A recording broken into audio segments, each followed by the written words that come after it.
item for all Salon people and then party them. Sierra Leone Media will be bringing you a variety of programs ranging from documentaries to discussions, interviews, news, views, sports, and entertainment.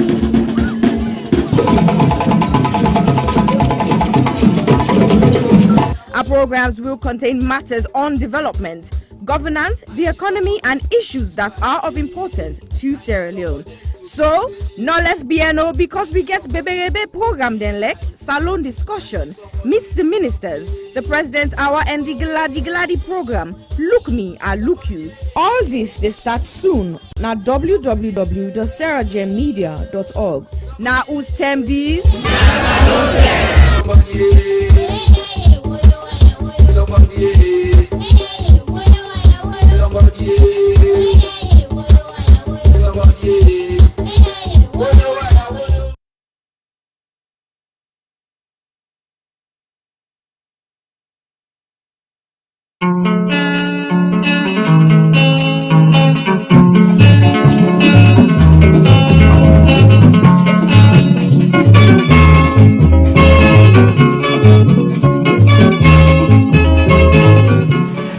As we talk about burning issues ranging from politics to the economy, culture to sport, education to entertainment, corruption to the environment, we realize the Sierra Leone story is far from finished.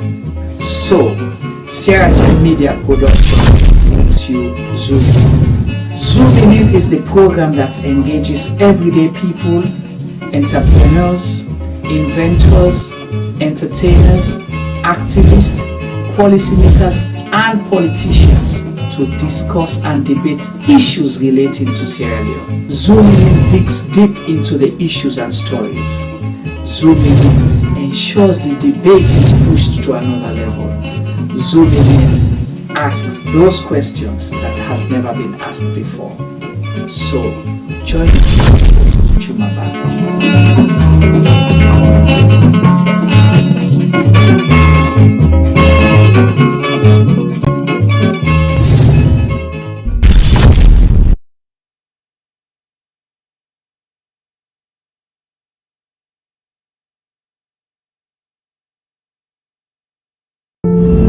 I was raped multiple times by my aunt's boyfriend when I was 6. I was repeatedly raped at the age of 8 by a close family member. I was raped at 19. I didn't speak openly about it because I was ashamed and afraid that people would judge me. I was raped at age 5 by my caregiver's husband. On June 17th, 2020, 5-year-old Khadija Sakho, a beautiful little girl from Freetown, Sierra Leone, was repeatedly raped and strangled to death, allegedly by her own cousin. Her death shocked the nation. But in truth, in this small West African country, 9 out of 10 girls experience some form of sexual violence in their lifetime. Think about that for a second. 9 out of 10. That's 90%. My name is Aisha Sase. I'm a journalist and activist. I'm joining forces with Idris Elba and other activists from across Sierra Leone to support the survivors of sexual violence with the Survivors Solidarity Fund. Please consider donating whatever you can afford. All monies raised will go to 4 local organizations currently providing free medical and legal services to survivors. 5-year-old Khadija lost her life to sexual violence. That same threat remains for millions of others.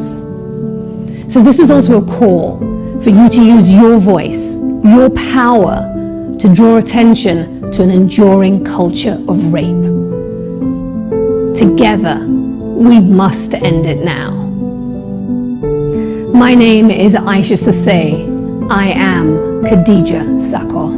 I am Khadija Sakho. I am Khadija Sakho. I am Khadija Sakho. I am Khadija Sakho. We are Khadija Sakho. We are all Khadija Sakho.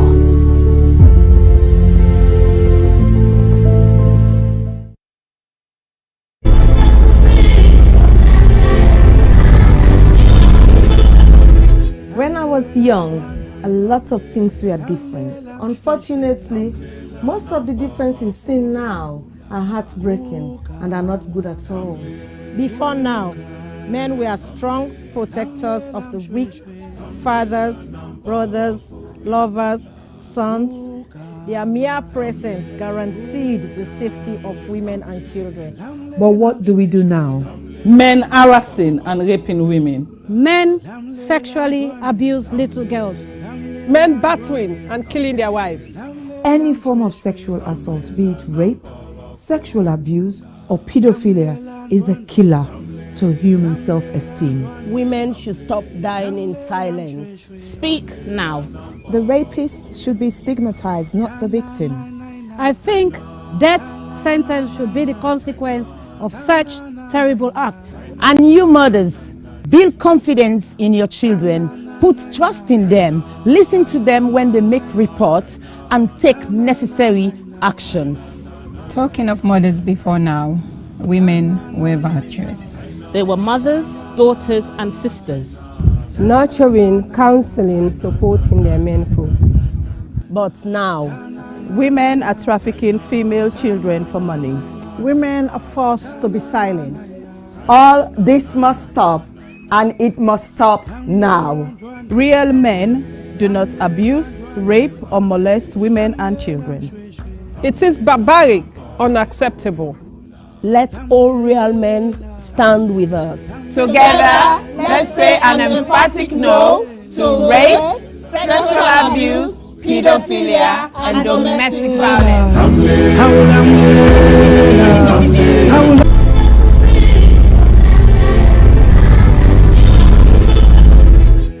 Of all the crimes committed against a person, rape is the one that leaves the person feeling very violated. A rape victim is often left with the feeling that a part of them has been torn apart.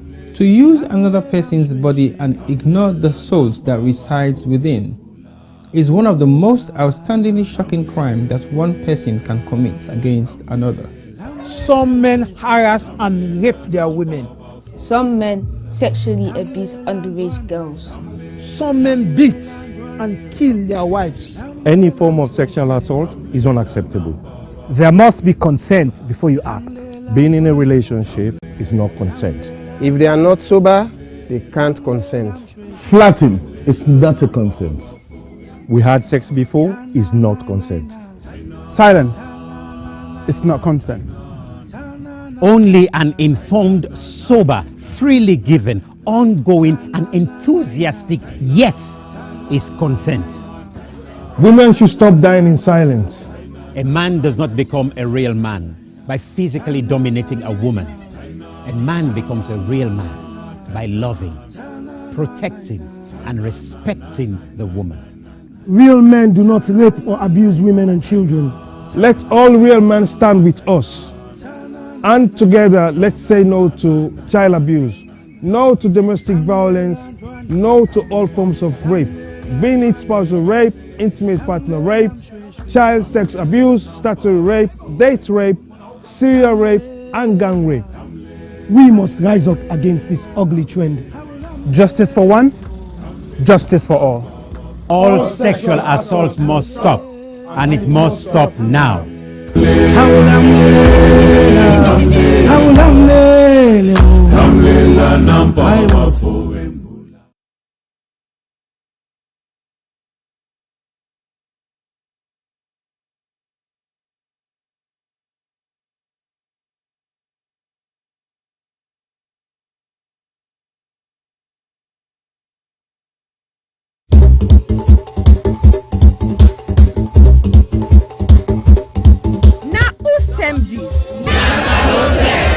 Yes, this na term for all Salon people and them party them.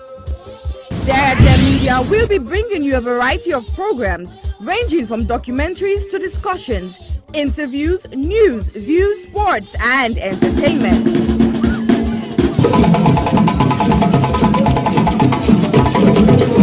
Our programs will contain matters on development, governance, the economy, and issues that are of importance to Sierra Leone.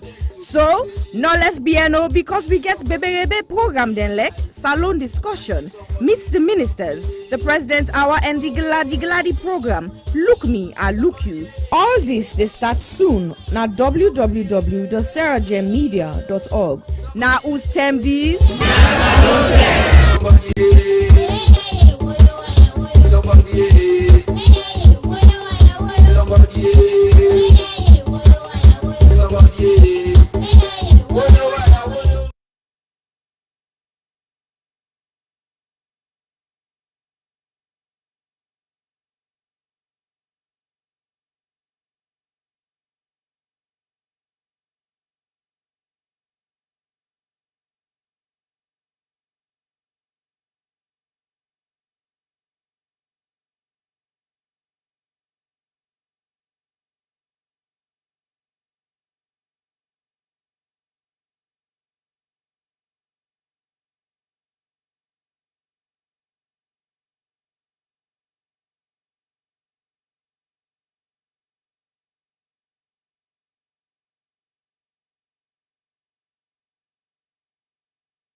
As we talk about burning issues ranging from politics to the economy, culture to sport, education to entertainment, corruption to the environment, we realize the Sierra Leone story is far from finished. So, Sierra Leone Media Production brings you Zooming In. Zooming In is the program that engages everyday people, entrepreneurs, inventors, entertainers, activists, policymakers, and politicians to discuss and debate issues relating to Sierra Leone. Zooming In digs deep into the issues and stories.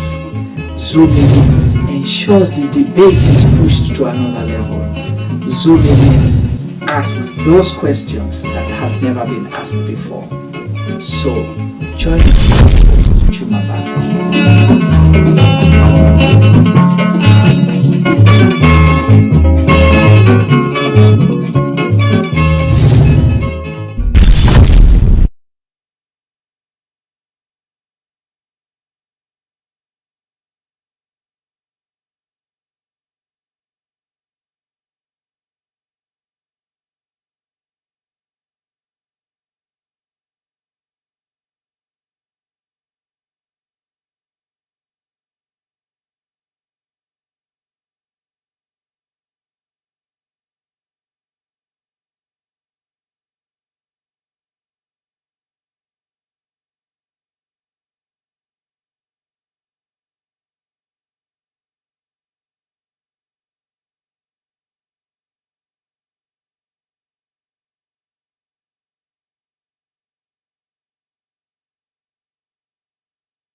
the crimes committed against a person, rape is the one that leaves a person feeling very violated. A rape victim is often left with the feeling that a part of them has been torn apart.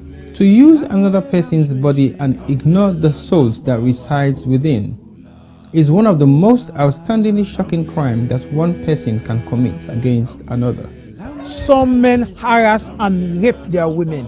Some men sexually abuse underage girls. Some men beat and kill their wives. Any form of sexual assault is unacceptable. There must be consent before you act. Being in a relationship is not consent. If they are not sober, they can't consent. Flirting is not a consent. We had sex before is not consent. Silence is not consent. Only an informed, sober, freely given, ongoing and enthusiastic yes is consent. Women should stop dying in silence. A man does not become a real man by physically dominating a woman. A man becomes a real man by loving, protecting and respecting the woman. Real men do not rape or abuse women and children. Let all real men stand with us. And together, let's say no to child abuse, no to domestic violence, no to all forms of rape, being it spousal rape, intimate partner rape, child sex abuse, statutory rape, date rape, serial rape, and gang rape. We must rise up against this ugly trend. Justice for one, justice for all. All sexual assault must stop, and it must stop now.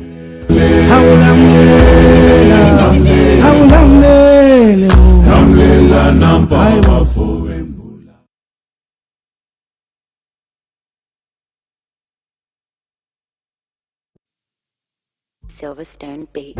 People killing, people dying, children hurting, hear them crying. You can practice what you preach, or would you turn the other cheek? Father, Father, Father, help us, send some guidance from above. People got me questioning, where is the love? See this life going evil, we all have to give up, yeah, yeah. Cause all I see is evil, and too much killing of my people, yeah, yeah. So let's bless one another, yeah, yeah. So let's help one another. I sing again, yeah. What's in me, I don't see. This can't seem really happen. This not to be education opportunity. Now in we need, may we learn for the share, not to attempt for the greed. You see this life is the libo. It's either we lose or we know. Stop killing one another. Let's stand together, yeah. Stop playing the hero, looking at each other like we're zero. On your block with a C, money they can make every day pan free, yeah. R.I.P. they took our boys, they take our joy, take our joy. They started time, we stop now crime. Don't blind bodies like your future. Stop the stabbing, stop the killing. Let's love one another. Peace. Hey, where is the I see fighting every day, I see dying every day. Why don't we help each other and pave the way for a better life, a life that we all deserve? Instead of killing each other, why don't we preserve? So you wanna be a bad man, he's gonna be a badder man. You got a big knife, he's gonna get a bigger knife. Our people suffered for years in chains. Now we turn on each other, cut for gains. For the ones that send the youth to kill themselves, you pretend to be a father figure but only care for yourself. You are nothing but the flesh of the devil. You're evil, low life on another level. Think about the mothers and the pain they go through. You don't care for these kids, they mean nothing to you. But karma only knows the boomerang maneuver. One day the green reaper will be your remover. They settle the range, ranting up some sanctimonious food. Is a poetic verses, ruminate a prophecy, given to a sentient dude. So I say it's as it is for you to listen and deduce the wisdom that's gonna liberate and galvanize you. Under the sun, ain't nothing new. That for black on black crimes and breaking news. Under the sun, ain't nothing new. You gotta stand up. Stand up for what you believe in. Gotta stand up. Stand up for what is right. Cause if you got me, then I've got you too. Regardless of what you've been through. Even when you're feeling new. Do this if we try. There's no time to waste, no time. Together forever, whatever the weather.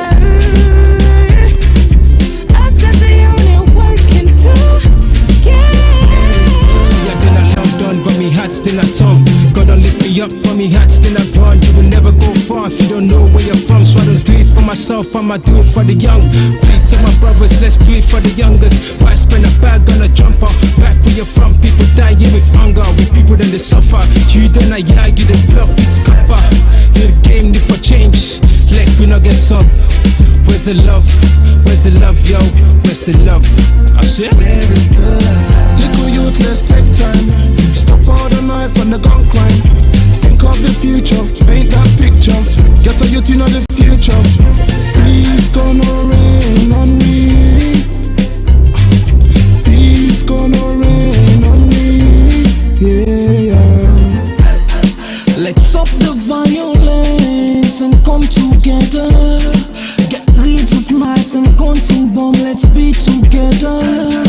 With peace and love, golden hopes through storm and weather. See what is going on.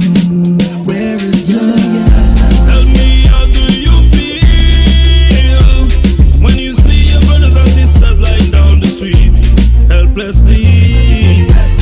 And what will you do if you die today and find yourself in hell? I want to ask you this. Look inside your hands and answer me with all the truth.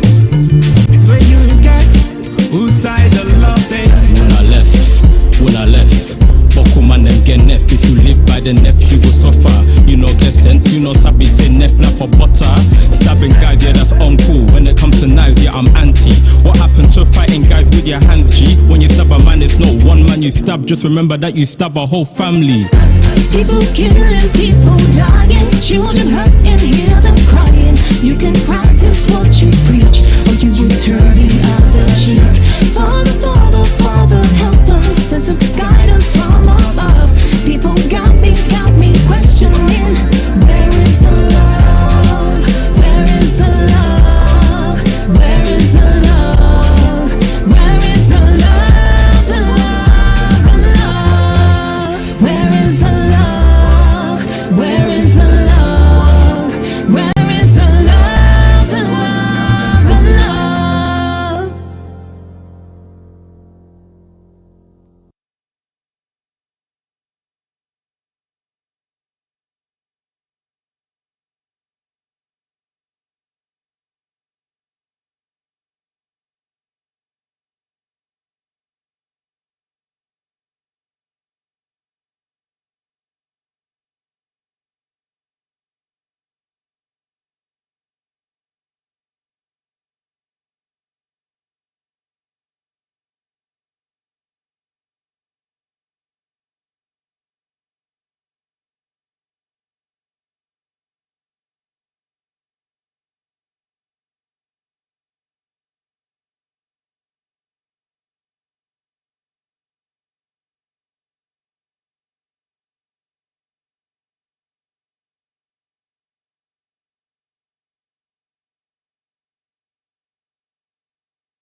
Hello, good morning, good afternoon, good evening, and good night, depending on Usa you fen yourself na the wall. Welcome to CRGM Media Platform. We special edition on Tuesday, zooming in. Today will be a wonderful program, and we're happy for get to now as we guest them. Me, una moderator, lead moderator Juma Ba. They welcome una and thank una for we una they follow we all the time and make this platform the platform where people learn for the watch. We not go keep long today because we already know who that we get as a special guest. I will just ask una please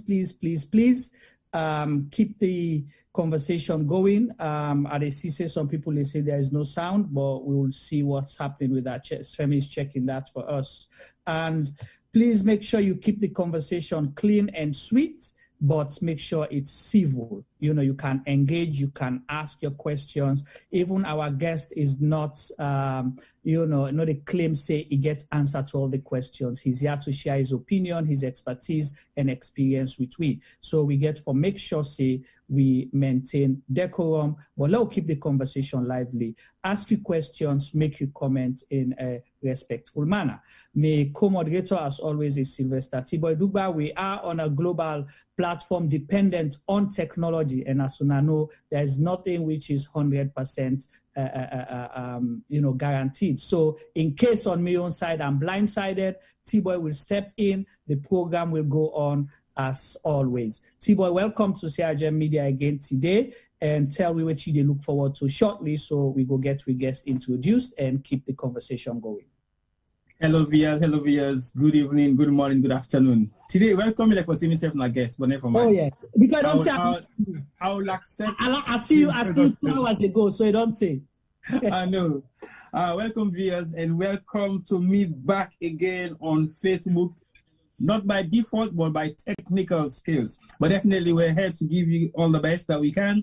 And today's program, 100% looking forward towards it. And I believe say when I send our questions, them. Waiting not able for answer, waiting not able for send to the guest tonight, I will surely do so.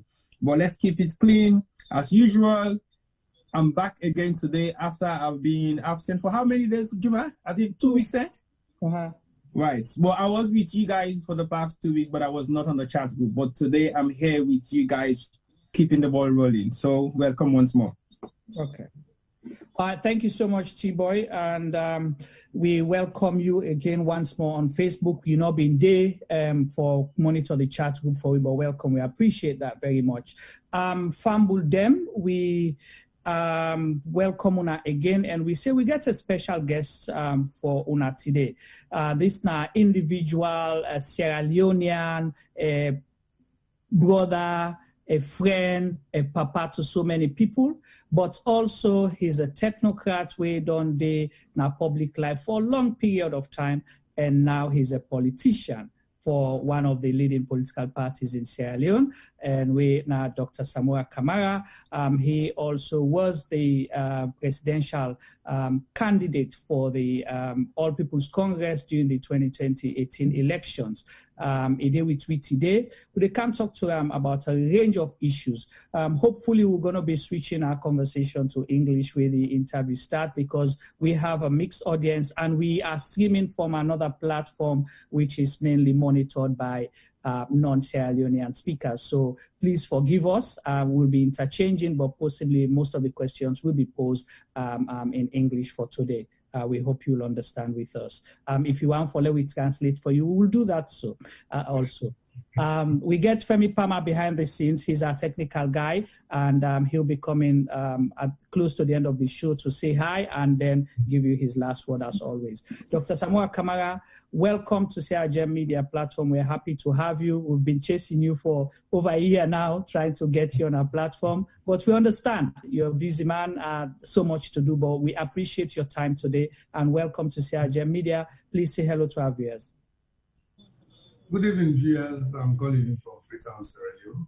I want to take this opportunity to express my deepest appreciation to CRGM Media. I must apologize having delayed this interview for reasons unknown, but I always believe, as I always say, in God's time, that God's time is the best. So I'm happy, I'm privileged and honored to be part of this program today. Thank you so much again. We're happy to have you, and I'm sure our viewers are looking forward to, interesting and lively conversation with you. So let's start. Before we go far, first, let's talk first at you. May you get a score for settle, because they say now the Puel team na the wall you they support. And if I don't know before that, Yeah, the Puel team. Yeah, the team where Puel pass all the team then at the wall, now you they support. So if I don't know that, will not for me don't go on with this interview today. This interview? Yeah. Well, yeah, no, and I always like for take people in by history. We forget, look back before I say that the Puel team at the wall. What was Manchester United some years ago? We don't win more than 10, 15 championships, not also Premier. And tell me no. Well, that's in the past. That's in the past. Now Arsenal again. But how the world they go, you get ups and downs, not so. Yeah. That's how it's a real way the world they go. Rise and fall. Okay. Only come for do fall too sharp. You understand? Not going to rise again. Or you rise too sharp again, you become a little bit complacent. So well, for the Manchester United fans, you have one of your comrades here. He's representing Manchester United, and I'm representing Arsenal, and T-Boy is a Crystal Palace fan. For Sierra Leone, I'm Mighty Blackpool, and I know Dr. Samura Kamara is Eastern Lions. Then let me say, make you announce the team I support. So. Oh, and Edwards, yeah, he's Eastern Lions and Edwards. Right, so we mean the Mighty Blackpool. All right, Dr. Samura Kamara, so let's start. We know people know the name. Some people know you personally, but for our platform and for our viewers, we want to use this opportunity for at least for you to introduce yourself to our viewers and everyone out there watching. We would like to know who is Dr. Samura Kamara, the young boy from Kamalo, the young man from Magazine, the technocrat, and now the politician. We would like to know who Dr. Samura Kamara is. I've had a long, tedious, but a very productive and humble journey in my lifetime. Yes, I was born in a small village in Kamalo, from a very poor family. My father was a farmer. My father actually comes from Udloko, in a small village called Mawurko, at Berry Junction. But then, because of marital relationships, he had to move away from Potloko, resettles in my mother's home because my mother was the daughter of a paramount chief, BC by Samura Sanu. And because of that, he was not allowed to take away my mom. So he decided to give up his paternal home and maternal home and stayed in Kamalo. And that's why all of us were born. I have 5 other brothers and sisters. And then from Kamalo at a very young age, I went to Gbenembu, Goan, chiefdom. I'm very proud of Gbenembu because Gbenembu actually gave me the formative years of my education. And that's always very important when you have a very good background, elementary school education with the American Wesleyan missionaries. So I'm always very grateful to Gbenembu, Goan.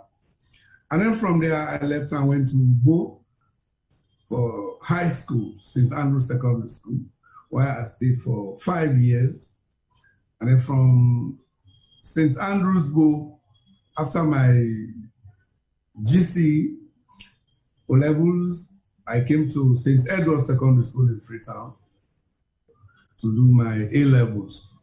And at St. Edward's, I always have to express my gratitude to 2 people who actually forced me or encouraged me to come to St. Edward's, but that was not my first choice. My first choice was Prince of Wales.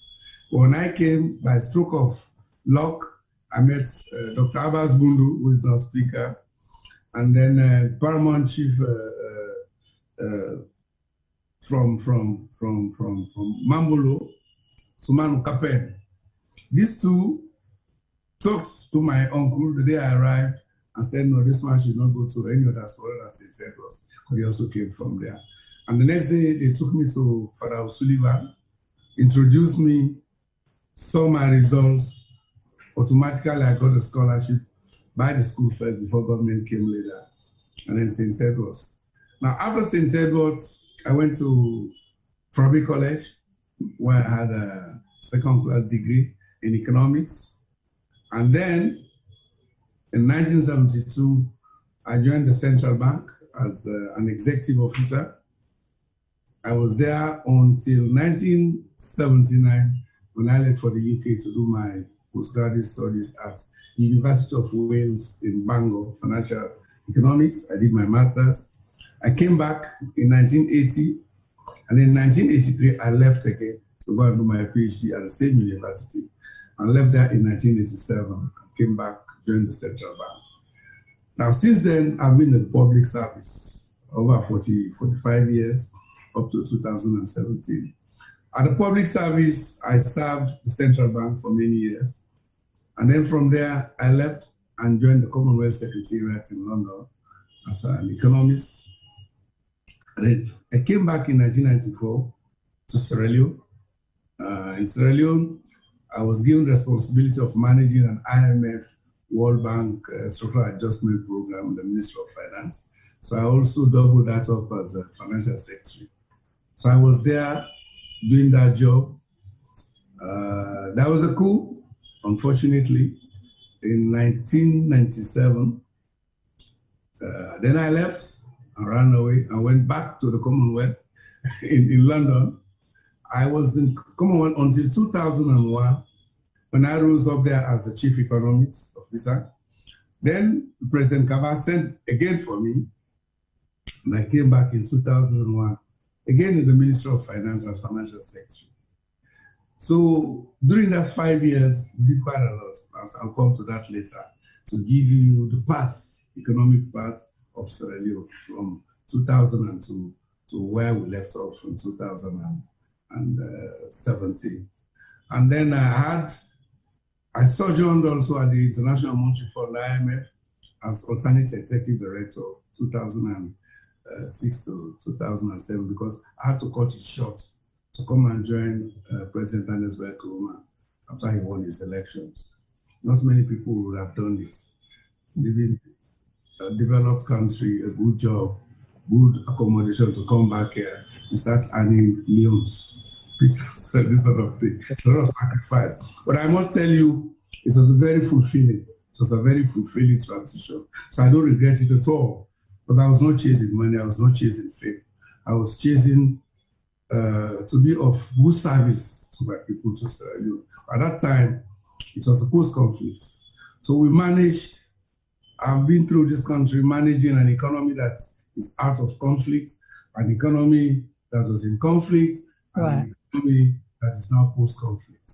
Okay, thank you so much. I wanted to hold it right there because, we're going to definitely advance the conversation to that, how you managed, what role did you play, what were the challenges, and what possibly in hindsight you may have, done better. We'll talk about all those things. But one thing I really liked, this is the reason why we ask questions that people may think are trivial or very important. In your introduction about who Dr. Samura Kamara is, you've shown us that you're a man from Sierra Leone, you lived in the north, you lived in the south, you worked in the western area, you schooled in both the north, south, and western area. And I got married in Pujilong. And you got married in Pujilong. So my first question, I know possibly this will I'll be asking possibly this later. I asked the question, why the tension in Sierra Leone? Why all this tribal thing that is coming up, all this, regional kind of tension when we have people that are so interconnected, interrelated? How can we hate ourselves in Sierra Leone? I think if you ask me, as you have done, we have to have a number of elements, ingredients right. The politics of Sierra Leone. It might not only be in Sierra Leone, but the politics of, I believe, where people believe that their only survival in life is politics. If that is the case, then it means you make yourself as if you don't have any other alternatives in life to pursue outside politics. So once you are on that pedestal, you become arrogant, you become violent, you become dismissive of anybody who wants to attack and take you out of the political arena. I think that is very important. Yes, I agree that also as Sierra Leoneans, we spend too much, we're dependent on government, because I saw it. Forgetting that as individuals, we have personal talents that we can really develop to make ourselves much better. But of course, government has a responsibility to create the conducive platform on which one can exploit one's own opportunities. You have to have the right space.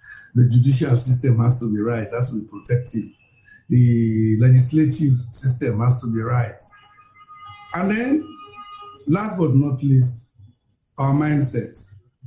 We have to change our mindset. We have to rethink. We have to be self-reflective. Because life is not a straight line. There are so many gyrations. All you try to do is to try to get a smooth curve along which you can manage your life path. And not many of us are capable of doing it because we're too short-sighted. Right. Okay. Thank you so much. I like that. Well, for our viewers, you're listening to Dr. Samura Kamara, the presidential candidate for the All People's Congress in the 2018 elections, and elderly statesman, a technocrat, a man of, good track record and good standing, and we're going to challenge him today, definitely. So ask your questions, and I'm sure he's ready for that challenge. So, Dr. Kamara, you kind of like directed or pointed a finger on politics for some of the things that are happening. Like I mentioned, the divide that we're seeing now, the tension that possibly did not exist or possibly was under the rug before. So why did you transition from being a technocrat to a politician? So we want to know who Dr. Samura Kamara is as a politician, because that's the part you did not talk about earlier. Yeah, because I'm still learning the politics of Sierra Leone. Okay. I think it's a perfect blend for me. I'm trying to have a very good interface blend between being a technocrat and a politician. Being a technocrat has given me the basic foundations, ingredients on which I can build a viable, a more productive country-serving politics, because you can join politics for many reasons. You will join politics, for some is to make money, others is to show arrogance, others to be in power, others is to revenge, and others is, as we are seeing now, is to divide the country for personal reasons. And I think this is why we're driving the country away from a trajectory that is required for some of us who believe in the future of Sierra Leone. The present trajectory is not the right one that will build us to a good position for Sierra Leone in the future. Why did you say that, Dr. Samura? You mentioned the word, a number of developments. Now, let us assume I take over government today. You have what we call the systemic challenges, endemic challenges of infrastructure, of education, of health, of agriculture and food security, of energy, roads construction. These are there. These are basic economic challenges. Now, you need time, because these are not challenges that you can just address in 1 year, in 2 years, succession of years to address infrastructure, all of that. So you need continuity. You need a set of politicians that will allow political continuity in governance. But if you have a system where, as we're experiencing in Sierra Leone, we have been more and more divided. We have been divided in terms of tribal sentiments, in terms of political party sentiments, who you are. If you are Kamara, you won't get a job. If you are John, you won't get a job. You have to be a Sandy, you have to be a view, you have to be you name it, this type of names today. And it hurts me because I'm a crossbreed. So I know no tribalism. For me, Sierra Leone is a country without tribal boundaries. Because all over the country, we have intermarriages. I went during the campaign to a place as far as Tambaka, Samaya. You know, I met there, I met some men in business. Now, you don't want a regime that will come and say all of that is wrong. So therefore, once you take over from this present regime, you have a difficulty. The difficulty of restoring, of healing these wounds. And that is time wasting. Restore nationalism. We thought we had moved away from that. From the post-conflict era, from 2002 to 2018, I always thought we had moved away from that. We just had a time where we must concentrate on the hardware of development, continue with the road, continue with the schools, good education, good health care. It's not about who is on the job. But if you come on the job, you meet a Mr. Artisan Kano, and then tomorrow you say, no, sorry, I've been sent here, I'm Thomas Andy. I've come to take over the job. I don't think that is right without any reason. I think for me, this is what hurts. And therefore, you won't have enough time. When you take over government, you have enough time to continue with the hardware development. You are brought back to where we were before the war. Issues of tribalism, issues of marginalization, unfair allocation of national resources, injustices, and all of that. Right. It's time wasted. Okay. Thank you, Dr. Samura. And let's go to the area you're known for, which is the economy, financial systems of Sierra Leone. And because, you know, the financial sector is the lifeblood, is the engine that moves everything. You know, whatever you may want to say, if you talk about education, healthcare, whatever development, you know, if you don't have the economic policies, the economic systems and plans in place to get that, definitely it's a challenge. And you've been one person who served Sierra Leone for a long period of time. Talk us through why are we still where we are today as a nation? That we have been branded as resource rich, but, you know, country poor. When I said I believe in the future of Sierra Leone, I meant it, and I still mean it, simply because we have the potential, what it takes. What is wrong is political management, economic management, more so political management. Because if you allow political exigencies to overshadow prudent economic and social management, you will not go anywhere.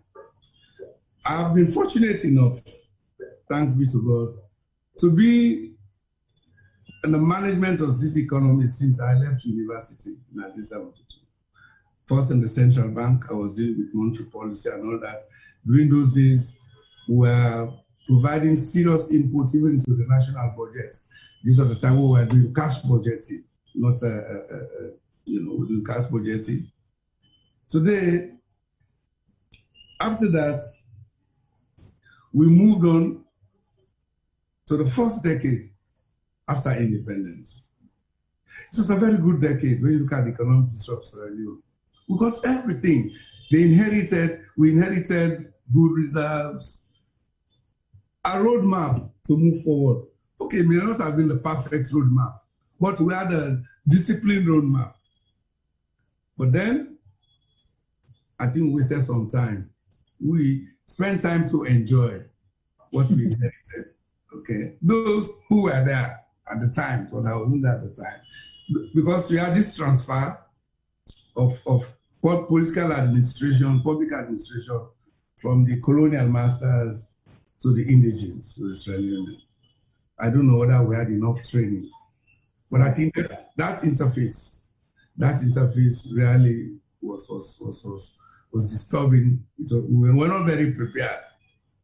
Okay, because when you take over governance, if you are not prepared, it will be difficult.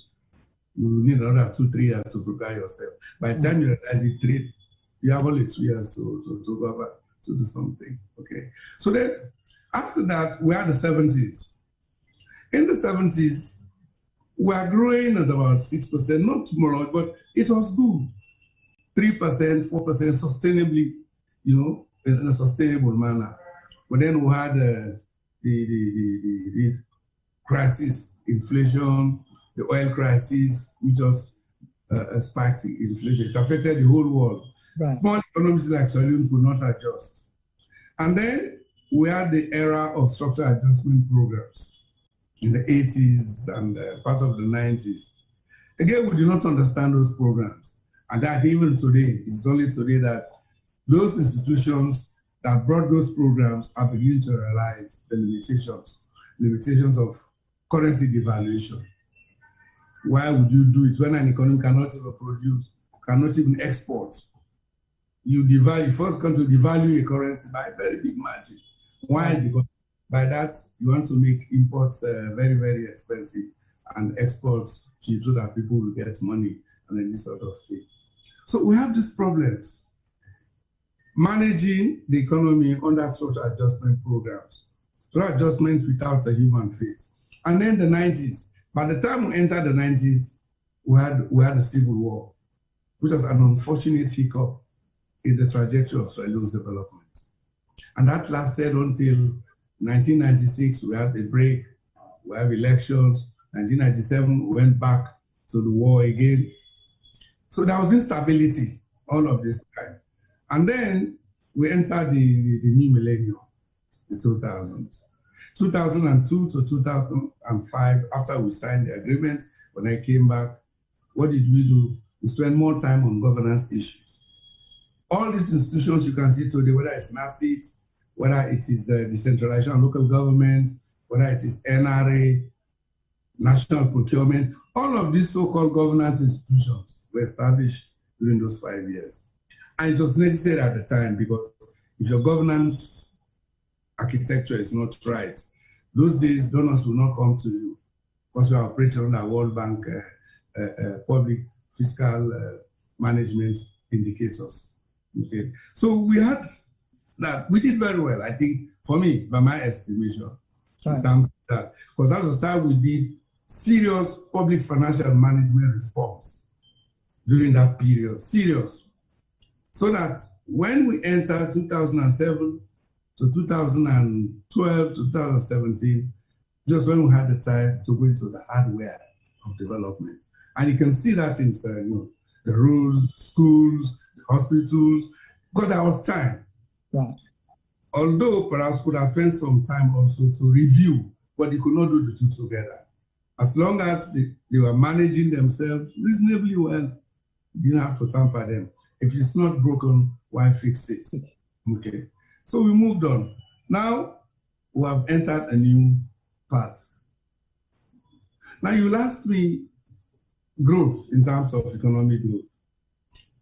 During the last 10 years, we actually were growing. We're up to 6%. So that's you're referring to 2007 to 2018? Exactly, 2018. Okay. The economy, we have grown from single digits. I can tell you in 2013, when iron ore was booming, we grew by 20.7% GDP. And if the economy is growing, it means there are people who are working in the output, okay, in the productive side. So they're also contributing. So employment was there, ancillary activities were there. Even the market woman, even the cookery woman was selling around to workers along the road, cassava bread, and all of these sort of things. That's what you do. The economy was expanding. Okay. You mentioned cassava bread. I'm going to jump in there, right? You said the economy was growing, you were on the right path, and you believe that you left the country, in a good stead for success. And I will tell you why I believe in that. Yeah, but let me ask you. Numbers. Let me ask you, you'll answer within. these governments, when they took over in April 2018, they stated that you left them a broken economy. You know, the economy was shattered, and they're gonna, you know, make sure within 6 months, you know, the bread and butter will thrive. Yeah. So go ahead. It's difficult when you have serious mediocrity in political management as well as in economic management. That's why I have a problem. But let me just give you some numbers, because I've decided to stay quiet on these issues because it is not right. When we left the economy in 2017, we had moved to 3.5% GDP. We were 6.3%. Mind you, we had grown to 20.7%. But because of the collapse, GDP, the collapse of iron ore prices, because we are like a monocrop type of product, which we had at that time, you know, the iron ore. That always explains why you should not rely too much on minerals for development. But at that time, they gave us the impetus to grow. Straight away, our output grew, went up by 20.7%. Then, just in 2013. In 2014, we had Ebola. Ebola came. In 2014, it came down from 20.7 to 4.6 GDP.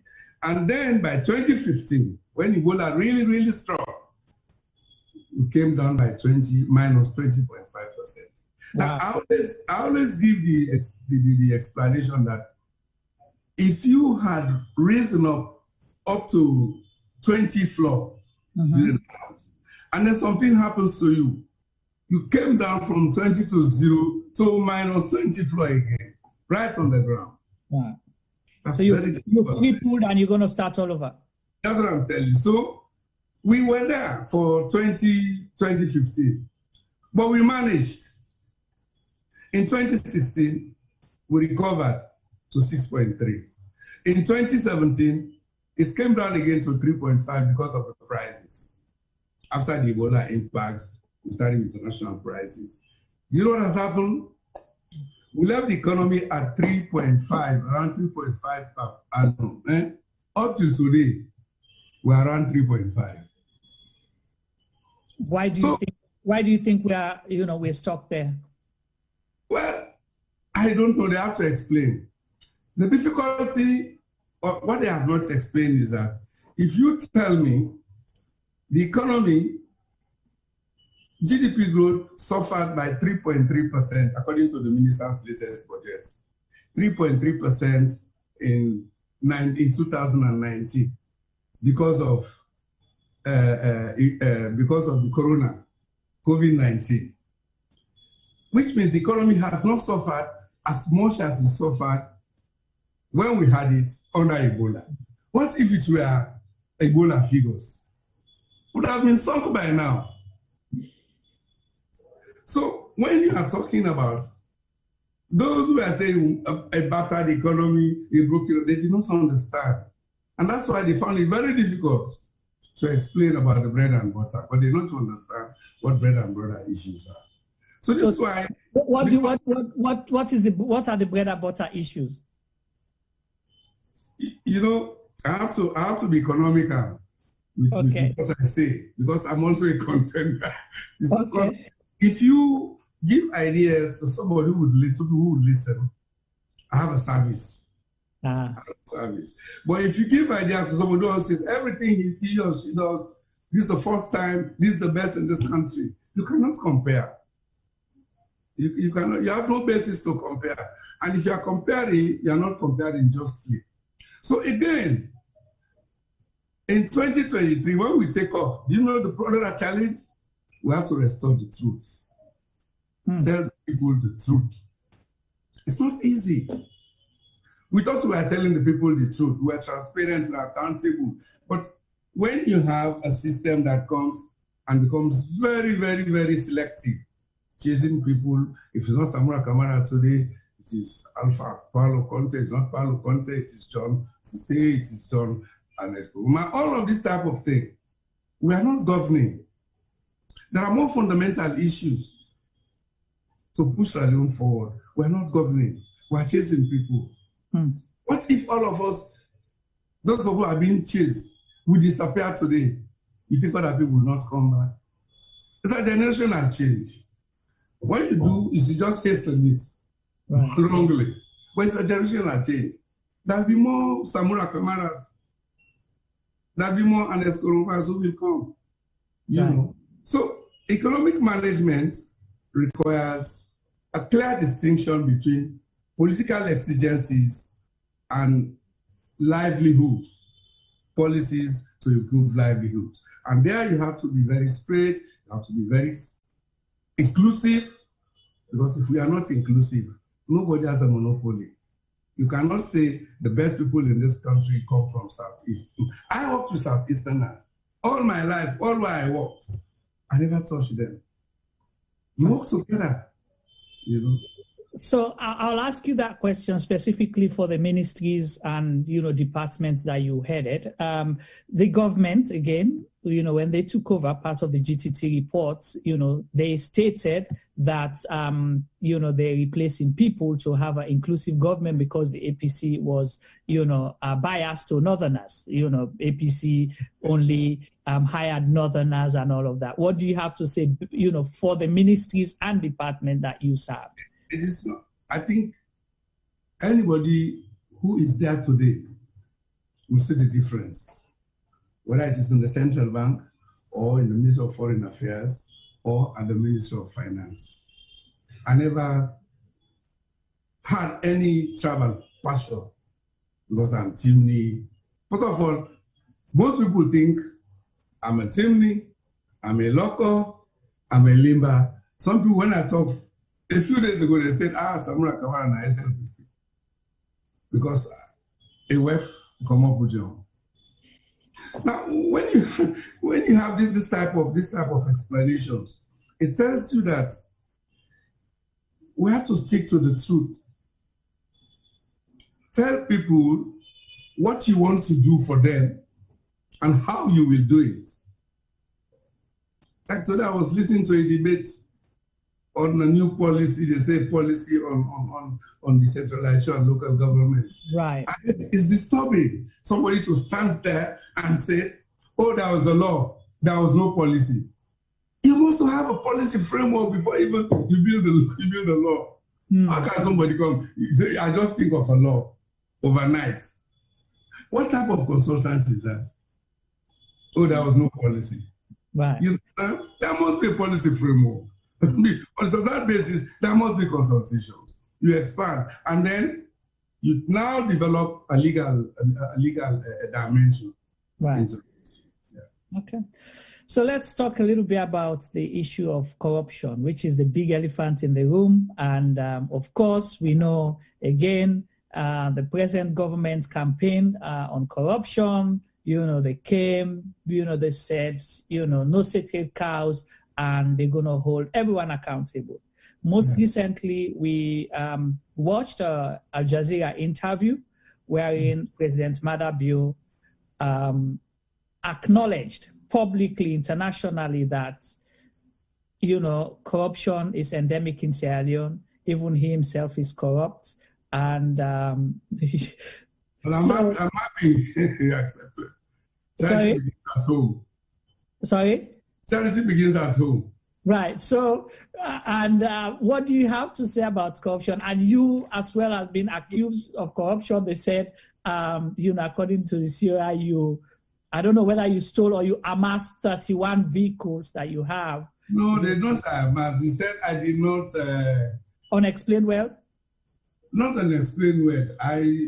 What do they keep now? This ACC has a system where you report every year. You cannot declare. Declare every year like 3 vehicles. I said, fine. Okay. I wish I had those vehicles. But it's an allegation. Okay. I know I have my data, all my vehicles, what I registered, I have all my registration numbers and everything. I'm sure some of those vehicles they mentioned had to do with the motorbikes which you buy for people, like during the campaign and this type of thing. Oh yes, so I think they just dumped everything. And again, Samura Kamara is not monopolized by this Samura Kamara you're talking to. In Kamalo or in around every more than 70% of every baby who is born there male is called Samura. So you have so many Samura Kamaras. Okay. So it's good for them to go back to registration of vehicles. Because if they said I had of this vehicle there. But then again, it's sad. I don't know whether they ever analyzed these declarations. Because this issue only came up under this white paper. So it means they are selective. And they probably went there to look at all what Samura Kamara declared and then said, no, I think he had more vehicles than originally he had. One good thing they did not say is that I stole public funds to buy those vehicles. If I had them. Okay. Right. So it's not you stole public funds. They're saying that you did not declare that. I did not declare. Okay, I did not declare. Now, if that is the case, is that evidence versus my own evidence? I have all the vehicles that I registered from that time to now. I have them. I know the number, including motorcycles. Okay. Now, if you have that, I am against corruption. What I'm against is the method of fighting corruption. If you have institutions to help you fight corruption, I think that institution needs to have a template, what to do, how to fight corruption. It's not about chasing a set of people. You come, all those who worked this last 10 years, they are all corrupt. I don't think that's the way to fight corruption.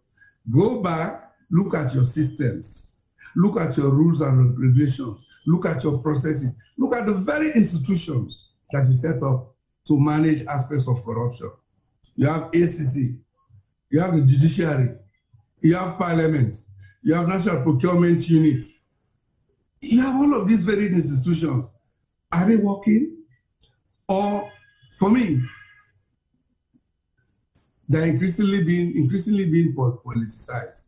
And once you politicize an institution, you drive governance out of it. They will not be able to do what they are doing. Okay. So if you want to fight corruption, Sierra Leone is not the only country that has a corruption perception study, you know. The perception is about perception, but also you can prove it. Where actual corruption takes place, you can attack the individual. That's issue. You pursue it to its logical conclusion. But if you do a big statement, you come, you say Samura Kamara has $2 million. Where do I hold this $2 million? Tell me. But they don't know what $1 million means. $2 million from where? This economy. Oh, this person has a house that costs $5 million. Where? Well, possibly because you are the Minister of Finance. Well, me, I think they will have to check Samura Kamara properly. What I hate, anything that belongs to government, I don't like it. Government vehicle, I don't use it after work. I bring my vehicle, my private vehicle. I use it. I've never stayed in a government house, even in the central bank. That interface is very difficult. Politicians who are today having problems with use of public funds is because they accuse them of using public property, government property, for their own selfish gains. I mean, unfortunately, look at the accusations in a lot of our politicians globally, whether in South Africa or in Brazil or in sort of thing. So the way you do it, you avoid it just as you try to avoid disease. Because if you can avoid disease, you won't have time, you won't have resources to put on curing it. Once you avoid it, it runs away from you. So I am not boasting, but I stand lucky that God has driven me with the temptation to steal in public funds. Okay.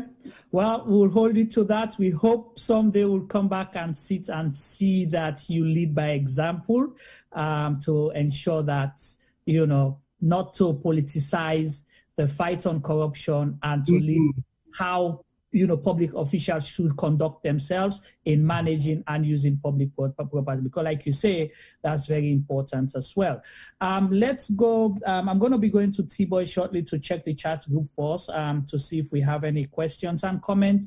But before we go there, I want to ask you, as Dr. Samura Kamara, who served Sierra Leone as a technocrat,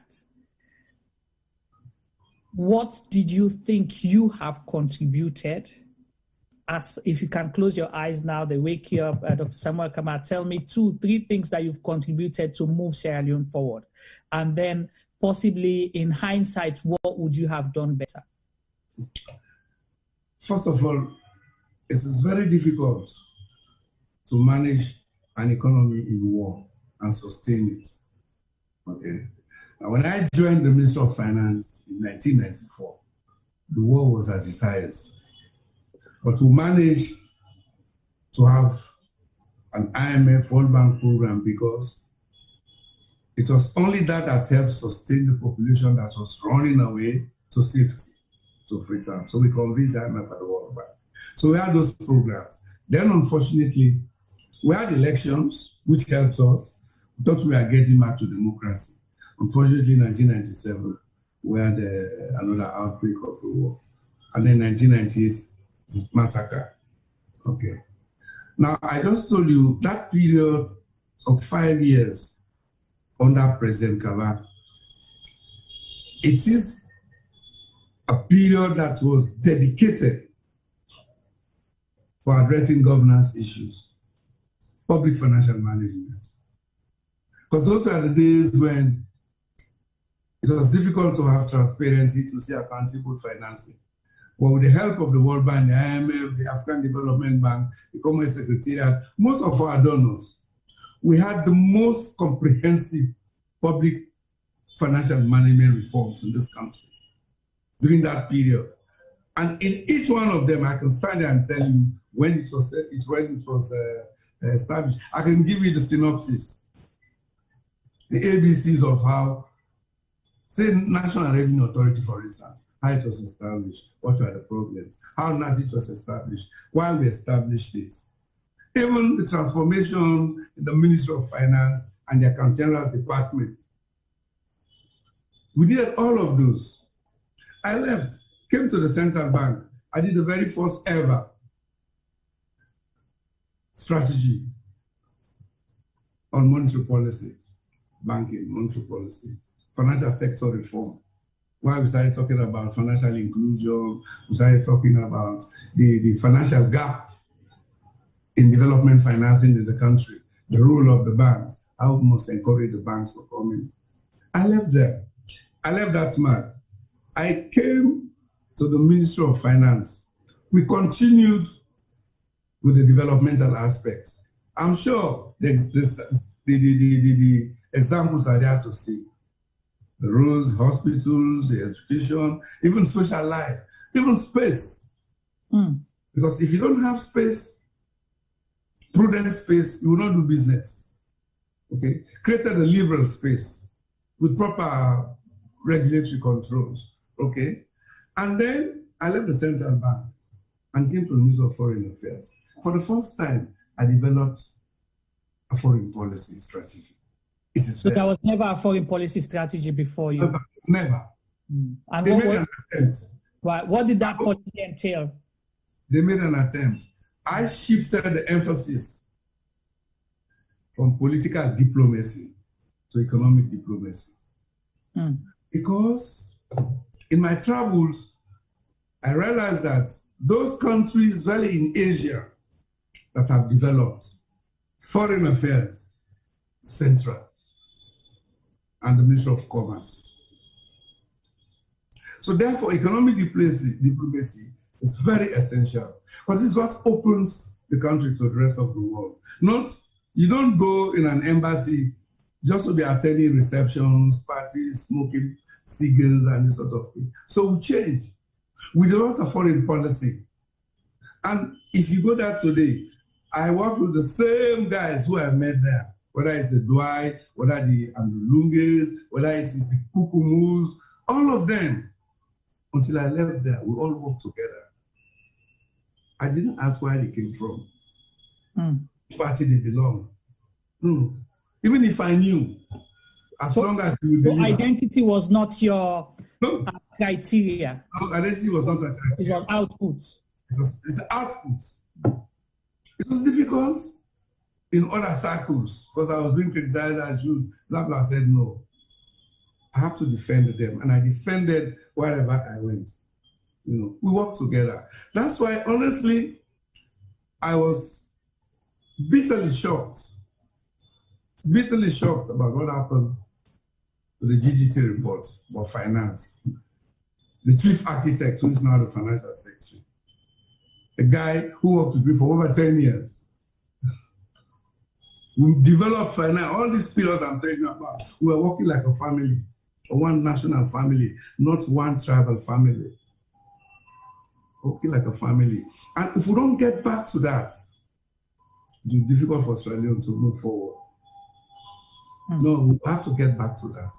Okay, hold it right there, Dr. Samura. Thank you so much, and that's very interesting. Thanks for sharing some of those things that, you know, the public never knew, but today they're hearing possibly for the first time. I'll go to T-Boy quickly, then I'll come. I know you're pressed for time. We're going to try and cut it short soon. Think about my next question for you, but when after T-Boy gets from the chat, I want to know what's your vision for Sierra Leone, because I hear you say your campaign slogan at the time was my Sierra Leone, my responsibility. My Sierra Leone, my pride. My Sierra Leone, my pride. And I see I remain the dreamer, something like that. That's I'm going around. So think about it, and we want to know what your vision is, but hold that thought until we hear from T-Boy. T-Boy, over to you from the chat group, please. The chat group is very active, extremely active, like ever before. Yeah. But just like I said, I don't screenshot some of the questions then we come on the chat group. But people are making a lot of statements and people are expecting a lot.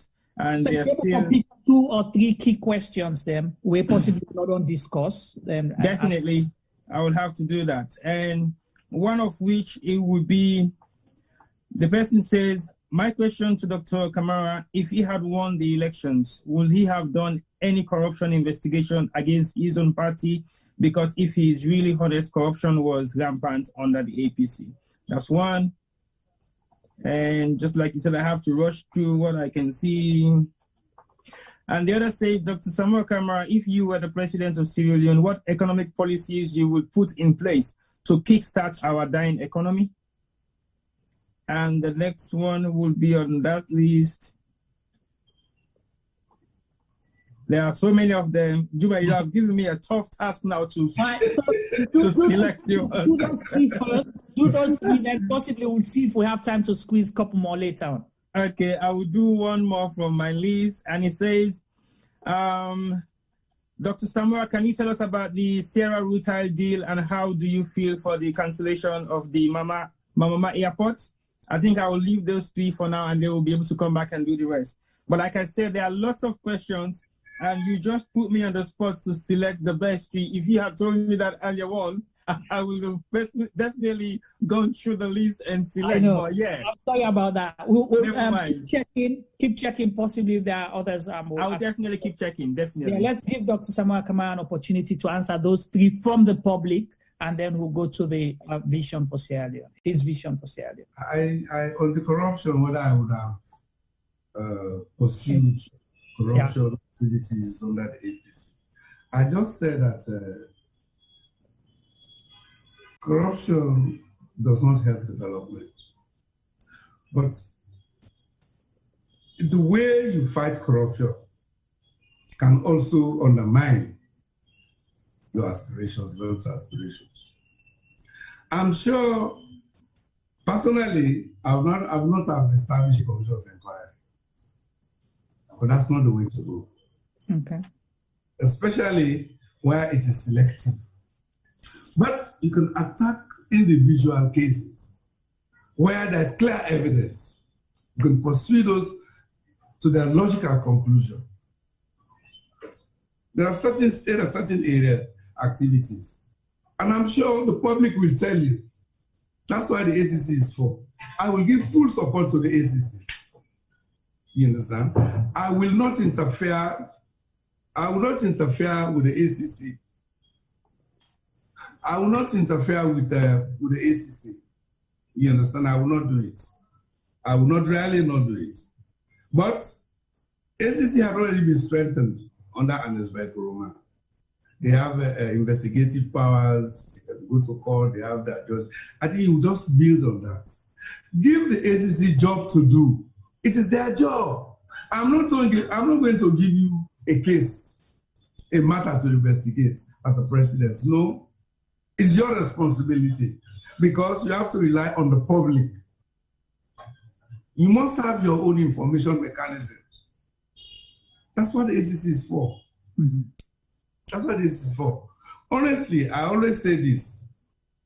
Even it is my same mother, same father, brother, or sister under my regime who is found out to be corrupt in an activity, I will not protect that person.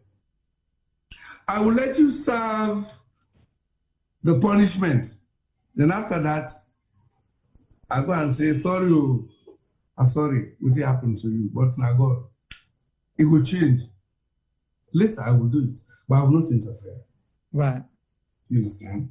But I will spend more time with the ACC on systemic changes. More time. Prevent corrupt activities from taking place. And it starts with the leadership. It starts with the leadership.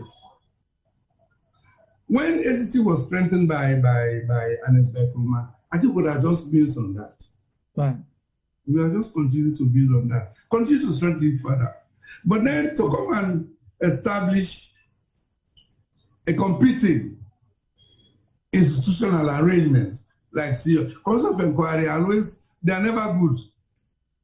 Because this type of Commission of Inquiry to establish, it's like a military Commission of Inquiry. Whenever there are military coups, the first thing they do, everybody corrupt, all man corrupt. We just Commission of Inquiry, then politicians they ask them, why did they do that? Because they needed to restore themselves, to make themselves good to the people, so they can their tenure, to earn their tenure.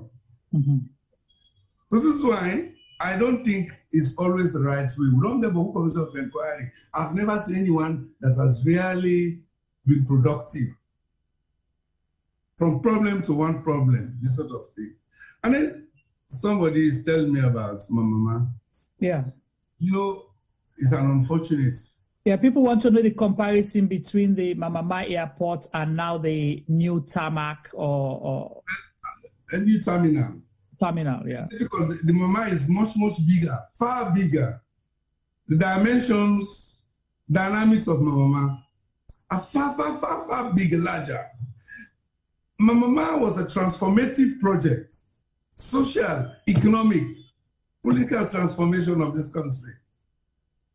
It's not a small building. You are building a new Sierra Leone.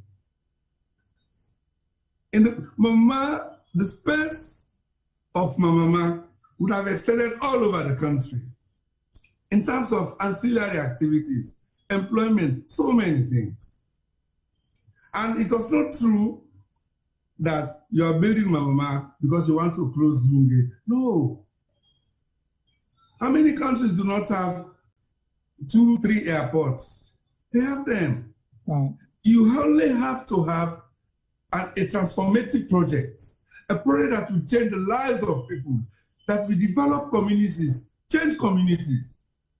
I can tell you, if you come to Sierra Leone today, and the moment you leave Waterloo, you will see the type of construction, the massive construction that are taking place, up to Mashaka and beyond. Why? People were getting ready for Mama. You are getting ready. And that's how you decongest a city. You can decongest Freetown. Because the idea was, once you had Mamama, you have first class road from Mamama to Freetown. First class, which means traffic will be less. But then some administrative buildings would have also been moved there, because it was a new city you are developing. And that would have been the pull factor for Freetown. Certainly. Development was far and wide. Now, these new projects that are talking about, a bridge, expansion of the airport, a new city, my brother, it was our project. I launched that project at one of the hotels there. It was the Vice President, Samura, who gave the keynote address. So investors. The idea was, we came up with a bridge. We even had estimates done by local engineers, Sierra Leoneans, of the bridge. Was it $2 billion as well? No, stuff like it was not up to that. AD by the African Development Bank. And then the idea was to expand the Lunge also. And then to build a new city, new economic zone. There is nothing new in what they are telling us. It was called the Triple Project. It's not new. So if you come, you stop Mama. I really have not closed my project. I'm not going to say it's closed now. Now I don't know what they're doing with the land. But I don't think it is. We're misinforming people. That's why I say the first challenge that I will have is to restore the truth in the minds of the people. Okay.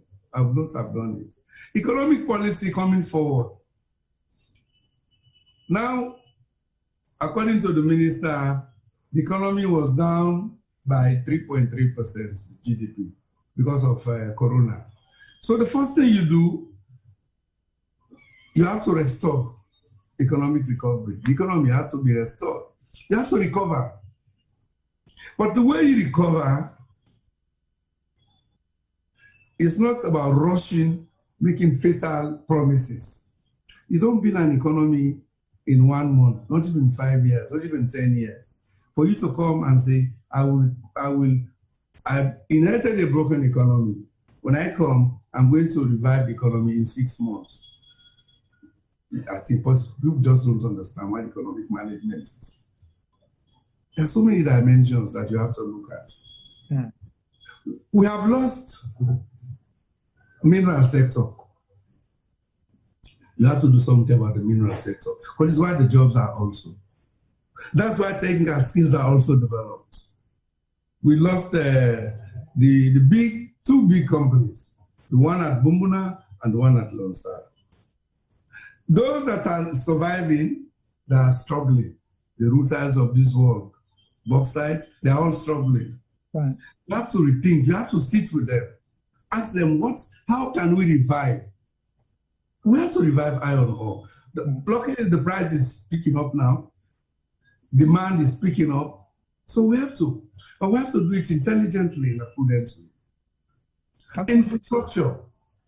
My brother, if you don't do serious infrastructure across the country, you are slowing development. So, internal connectivity, where it is done, it will trigger development. It will trigger self-made development projects. Individuals, you only have to watch the mango season, the orange season, the guava season, banana season. They get rotten because of poor transportation. So you have to do, even marketing facilities.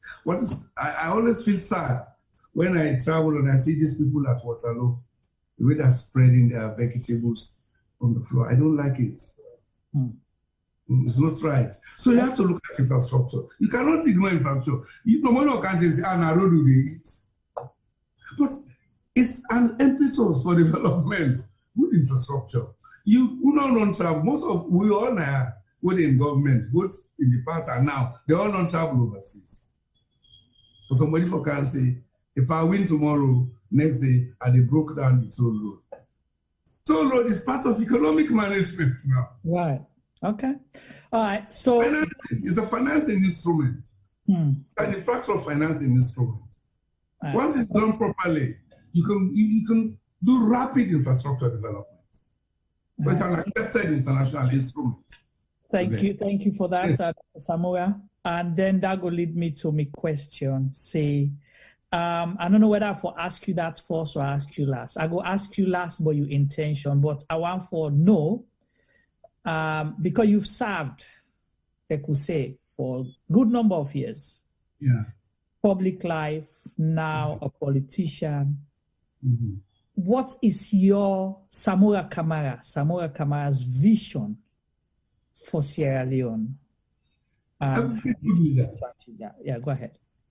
Every good leader has one overarching objective, and that is to address the issues that affect every life in the country. That's the overarching objective, whether it is in health or in transportation or in education or in food security or insecurity. That should be your predominant goal. The question is, how do you do it? You must try, have a vision, try to help build a peaceful, because you need stability, you need a peaceful, secure, prosperous, and a stable country. If these ingredients are not there, it's very difficult for you to move.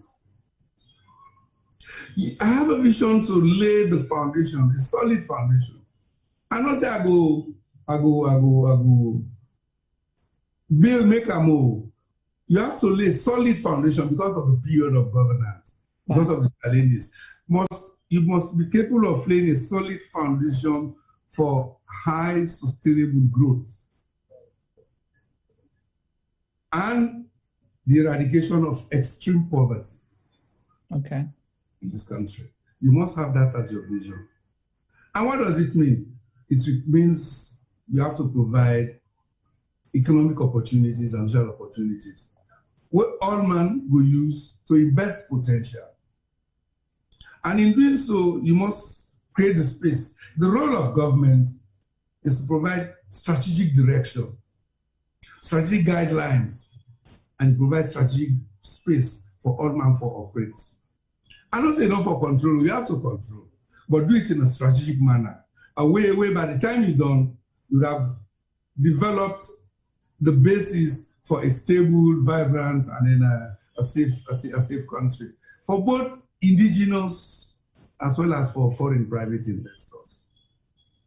The interface between government and the citizens must be right, must be looked at. The interface between government and institutions, we don't make, must be right. The interface between government and the private sector must be right, because government is at the center. De facto, now you control all the resources. Now you control all the technical expertise. Now you bring consultants, the bad ones, the good ones, everything. I'm saying this because on hindsight, and I said it at the debate, our debate, political debate at the time, I said if one thing on hindsight that I will ever remain to regret in my many years in my country is the fact that I never had opportunity, or not opportunity, I never gave myself space to travel to see how resources were being allocated. When somebody comes to you and tells you, I want this money for a project, I will tell you, you go there is no project. It was when I went, I saw bonds. I saw the potential, the potential of bonds. There was no light, there was no water, there was no even telecommunication, telephone conversation. No transportation, only small boats. Is it because you are too trusting or you're just not interested? That was one. I was too trusting. Because when you distribute resources, there are certain agents, ministries are there, commissions are there, departments are there, government agencies are there. Even the worst experience for me was this village called Yagoy. Yagoy is the last link between the Bond Island and the mainland via route island. Not even a toilet was there. A school was being shared, a small building of 3 classrooms. Primary school in the morning, secondary school in the afternoon. Wow. Hygiene was zero. Sanitation was bad. And this was the last station, all the boats were there. You know, that's why on hindsight I would say, if I come to power, I will not be an office president. Honestly. What does that mean? You have to travel. Okay. If you don't travel, you don't see. Okay. Because I found out that sometimes presidents, people inundate heads of state with meetings that they're not seriously productive. I don't tell power and see you, I don't campaign no more. I can't waste your time. Okay. So now you said if you come na power, like this time they ask you, low can begin now. The last part of this interview. Dr. Samura Kamara, do you have intentions to vie for the presidency of Sierra Leone in 2023? I think every Sierra Leonean now knows that. You know why? No, it's another because of them an Arsenal fan. No, I tell you, that's me. The mind has been blood with Arsenal. Yeah. No, I think, yes, I have. Okay. And I'm not regretting. Okay. Because what happened in 2018, let God help we. You understand? I can always tell the Biden and the party, they say if it's not broken, why fix it? I think I am satisfied with my performance in 2018. Out of no joke, as I saw the performance. And if I have to repeat that performance, I will do it. Okay. Because when I've been in the camp, after the nomination in McKinney, the slogan was, "We sabi am." Mm-hmm. Then we ask the question and they find the answer. Yes. What's the answer? It doesn't say we sabi am. Now virgin, you don't get blood in your hand. You know what I mean? You understand? Now, after 2018, by divine intervention, the people are still clustered around me and they gravitate around me. Should I disappoint them? If they not be still hope in me, they're not for cluster around me. I went to a school today. I go there in church. Just by chance, I go tell the principal, I wish I never did it. The school picking them. I have those photos. The school, they're all common at the classroom. Clustered around me. Sometimes you feel as if, why are they doing this to me? It's that they see this man, somebody they call me savior and this type of thing. As a Christian, when somebody calls you a savior or Messiah, you are blaspheming. But don't let that go into your head. It should send signal to you that you have a responsibility to secure the lives, the livelihoods of these people when you come to power. It's not for sale.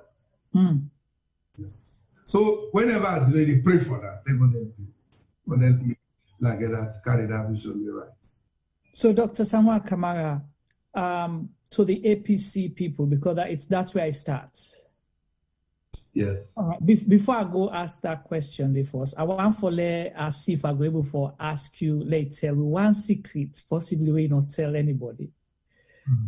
What did President Koroma say to you in 2018, where he say, Dr. Samura Kamara, I'm going to nominate you and endorse your ticket for the APC, ticket? I've never said it to people, but except to one or two. But I talk to the publicly. From the beginning to the end of nomination in McCain, I know one day go to Ernest by Koroma. I say, Pa, I want your position. I want to be a flag bearer. I want to be the next president. I never. I wanted to succeed you. I never.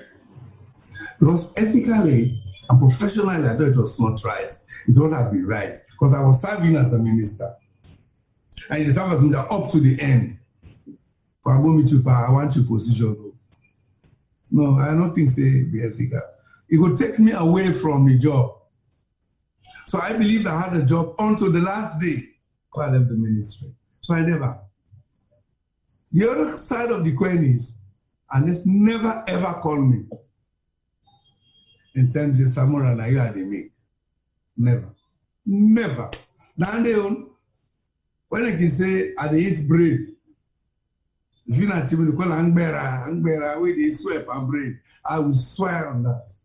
And if you ask Ernest, you also swear on that. Never ever. I never went to discuss it with him. He never discussed it with me. So when the nomination began, I was shocked myself because I was in McCain. I just sat there. I just sat on one chair. Some people were dancing, joining and enjoying themselves. Me, I just sit on. First, I get one small niece called her Sergio. We be the family. I'm the family no more. But I was alone. Then once in a while, John was sitting in front of me. He can buy biscuits. They shape the biscuits. So I just say, I'm the pinch biscuit for you. Yeah, if it's not ahead of me. So, but on the other side, there was dancing. So the high expectations. Honestly, I just went there. But sometimes I've been getting the conviction. I say, God, if you know my mind, you know, say really, really, I've sacrificed for this country and I want to continue to do more.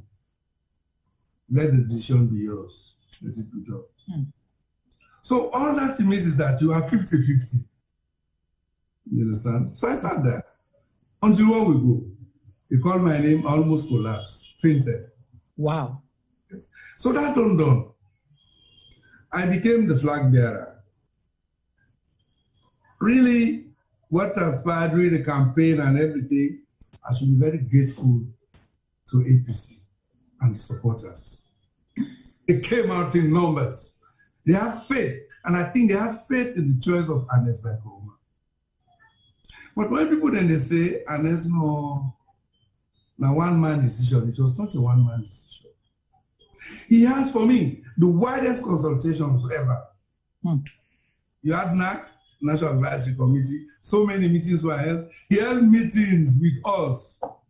Those who overtly came out said they want for me, and those of us who had it in our mind, we did not say anything. We say, okay, then give me one. Then not give me one. You understand? And in that category, the last category, Nabi Utu bin that last category say they get more, they not get more. Me and Paulo Ponte. Now Utu bin that category. But we never came out. But we are very close. We share notes, this sort of thing. Even they say, hey, we even tell the presidency, tell these people, tell us at a meeting, say, well, stop it. This competition is not necessary. It's not healthy for the party. But it don't done. My only prayer now is that after close to 3 years, anybody who might have been offended, who remains still aggrieved with the choice of Samura Kamara in 2018, we are the beggar. You do so now.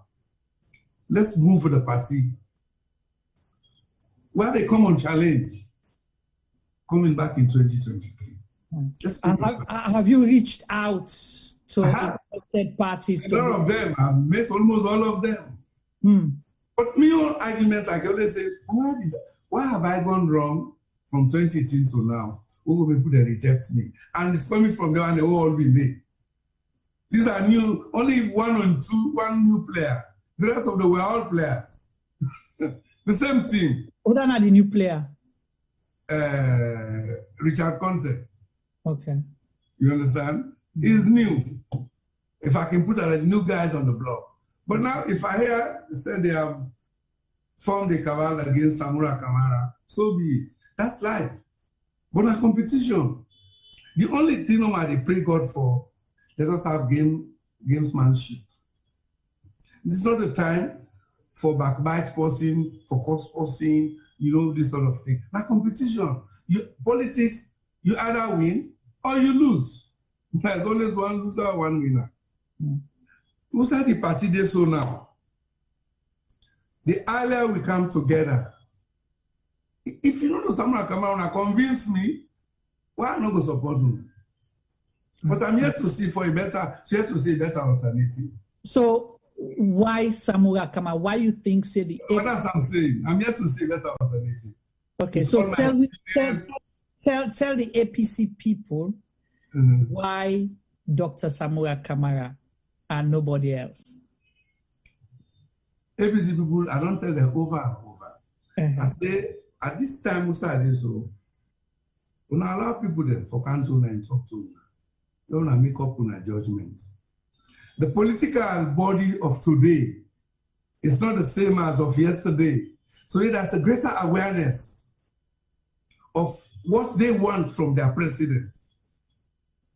What are they looking for in their president?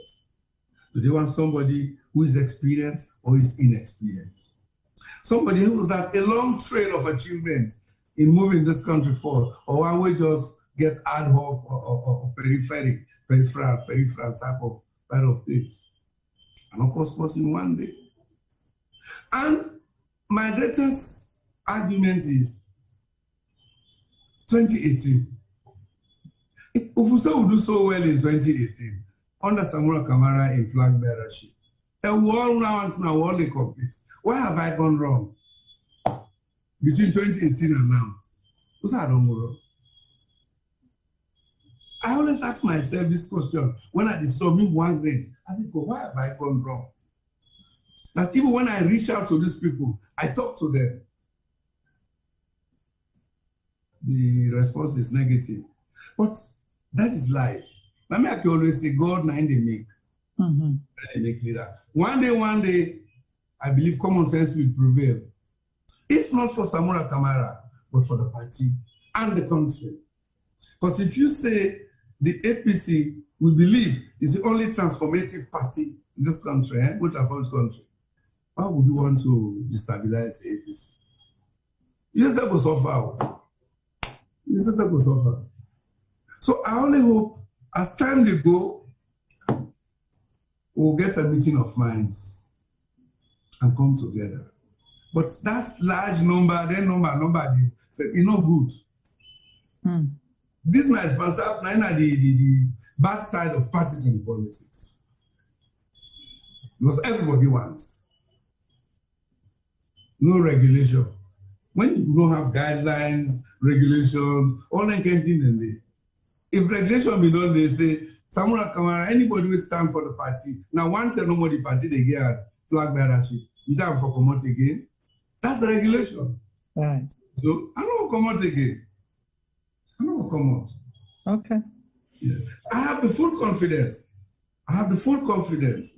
That I'm ready for serve the people of this country. I'm not going to politics because I make money. I want to have a new house, new motor car, so take from 33 to 1,000. So you increase from 33 to 1,000. Yes, I don't have that. I'm ready to sacrifice, to continue to sacrifice for the Sierra Leone. Dr. Samura Kamara, we can't done now. We know say we don't overstep the time where you allocate to we. We appreciate you very much, and I want to apologize to T-Boy for where I not give opportunity for going at the chat group again and ask question. We hope we go, you know, next term we will get Dr. Samura Kamara for Can't Talk to again on a whole lot of issues, because we had the human rights issues, security, you know, governance issues, a whole lot that we wanted to talk about today, but time will not permit us to do that. And we hope this will not be the last time. Dr. Samura Kamara, let me say, for argument's sake, you're able to convince the APC people, okay, for either select or elect you. I don't know what's the constitution. Now election now. Okay, now election. Hopefully, if we approve the constitution. Okay. Yes. So hopefully it's an election. If you're able to convince the people to vote and elect you as their next presidential candidate for the APC party, what would be two things? And then eventually you convince the people of Sierra Leone to vote for you as president of Sierra Leone. What would be 2 or 3 things that you will immediately do to bring us back on track? Because you mentioned one, we're very important, say we get for restore truth, sincerity of purpose. You mentioned that. So other than those 2 things, what's 2 or 3 things that you'll do? Once you don't do that one, the next one is economic recovery. The economy must recover. The economy you must try and establish economic activities will get viable jobs. Viable jobs. And that requires serious investment outreach. Serious investment outreach. If there are Sierra Leoneans, both at home and abroad, who have the capacity to invest, encourage them. Give them the space. Provide the space for them. Because you cannot ignore indigenous investors, local investors. You cannot. I'm sure some of them, they get financial capacity, but it's hidden. So if it's hidden, sometimes they don't get trust in the government. In the way government they manage investors. You have to give that confidence. Public confidence is very important. If you get that one day, you go sleep. The economy, they work for you. The country, they work for you. All man, they work for themselves. The country, they work for. And those are very difficult challenges. But it is the way you portray yourself. If they put and say, really, you're hardworking, you're sincere, you're honest, I'm sure. The good thing is that, my brother, all the talk, the round I don't talk to people there. I can always say Sierra Leone has good potential. Why? Because Sierra Leoneans have very brilliant ideas. They have brilliant ideas about moving forward. But something like the government, the politics, are not right. Now they interfere. So you need for talk to your colleague politicians, especially within the governing party. Say, but we are allow this space to people there. Anybody who can, for himself, you know what he solves. You know what he solves. So try and get the best brains. They are there. Una there overseas. Look, you know oneself. Una there. Because we cannot continue to hedge. You understand, eh? Yeah. Hedge to safety ground. I'm sure many Sierra Leoneans in diaspora would want to come and establish businesses and work for the government and do all that things. Let's reflect, let's look again. Okay. We need a good combination. Those who are there and those of us who are here. Right. We need a good relationship. Okay. Rebalancing. Right. It's a rebalancing act. Thank you. One last one from me, then I'll get Tibo and Femi for roundup, and then you give your final word to the viewers. If I ask you today, say, let you grade President Mathew and the SLPP government, how would you grade them? I don't get a figure. All I would say is that the number will be back Then bring us back in a level we're very disturbing. This tribalism, this partisanship, this lack of truth, this politicization of even some of the best institutions. When you politicize policy just because you want a vote. You want a vote today, you grab and they go make road today in the area. No, that's not a well thought out policy. A political exigency. You don't develop like that. Agriculture, they ask some people who work. I say, I need somebody to really tell me what is wrong with agriculture in this country. We don't spend so much resources. Still, we don't know. Look at rice. Somebody say we are not self-sufficient in rice. Local production of rice is so difficult. It's so expensive. So perhaps you need to rethink the policy on rice. Youth sector. Look at our youth. We don't get so many. We don't have youth farms. Now they get youth car wash, base, all that kind of thing. Are these ones viable for the type of youth where would they generate today? The youth of yesterday are not the same today. Not the same. Today, even the youth of today, they are more anxious to get wealthy, more anxious for good education or for education. So no matter what, you understand? For good health. So those are two sectors. Honestly, these are two sectors that keep worrying me. And in the last couple of months, I've been looking at other countries. I'm still looking for a model. Just until you will bring back and see how you move. Gender, the women. Like APC, like the women traders, the Abacha women. All over the market, you go McKinney, Bo, Kenema, they're there. The traders, the gardeners, or they do small gardening, vegetable farmers. They cannot go into huge rice farming. But how do you transform their lives? Yes, they belong to households. But it's only they will get more than $1.50 per day to eat. They will get it. So what type of policy? Is this cash? We don't do cash handouts. Is that the best way? You give them 5,000 today or 1 million today, not eat that. You don't get that again for the next 5-20 years. Why do you want to start with that type of policy? So we need people, especially people in diaspora who have lived in other countries, who have had experience in policy management with respect to these sectors, to come, work together. You can't tell me, say, oh, yes, okay, I worked in Rwanda for 2-3 years, just how they did it.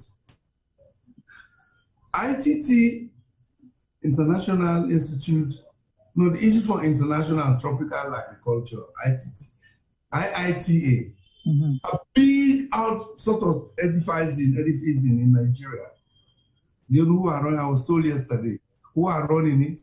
Sierra Leoneans. Wow. So why are they not here? Now they run agriculture, tropical agriculture, Nigeria where they boom so. Why aren't they here?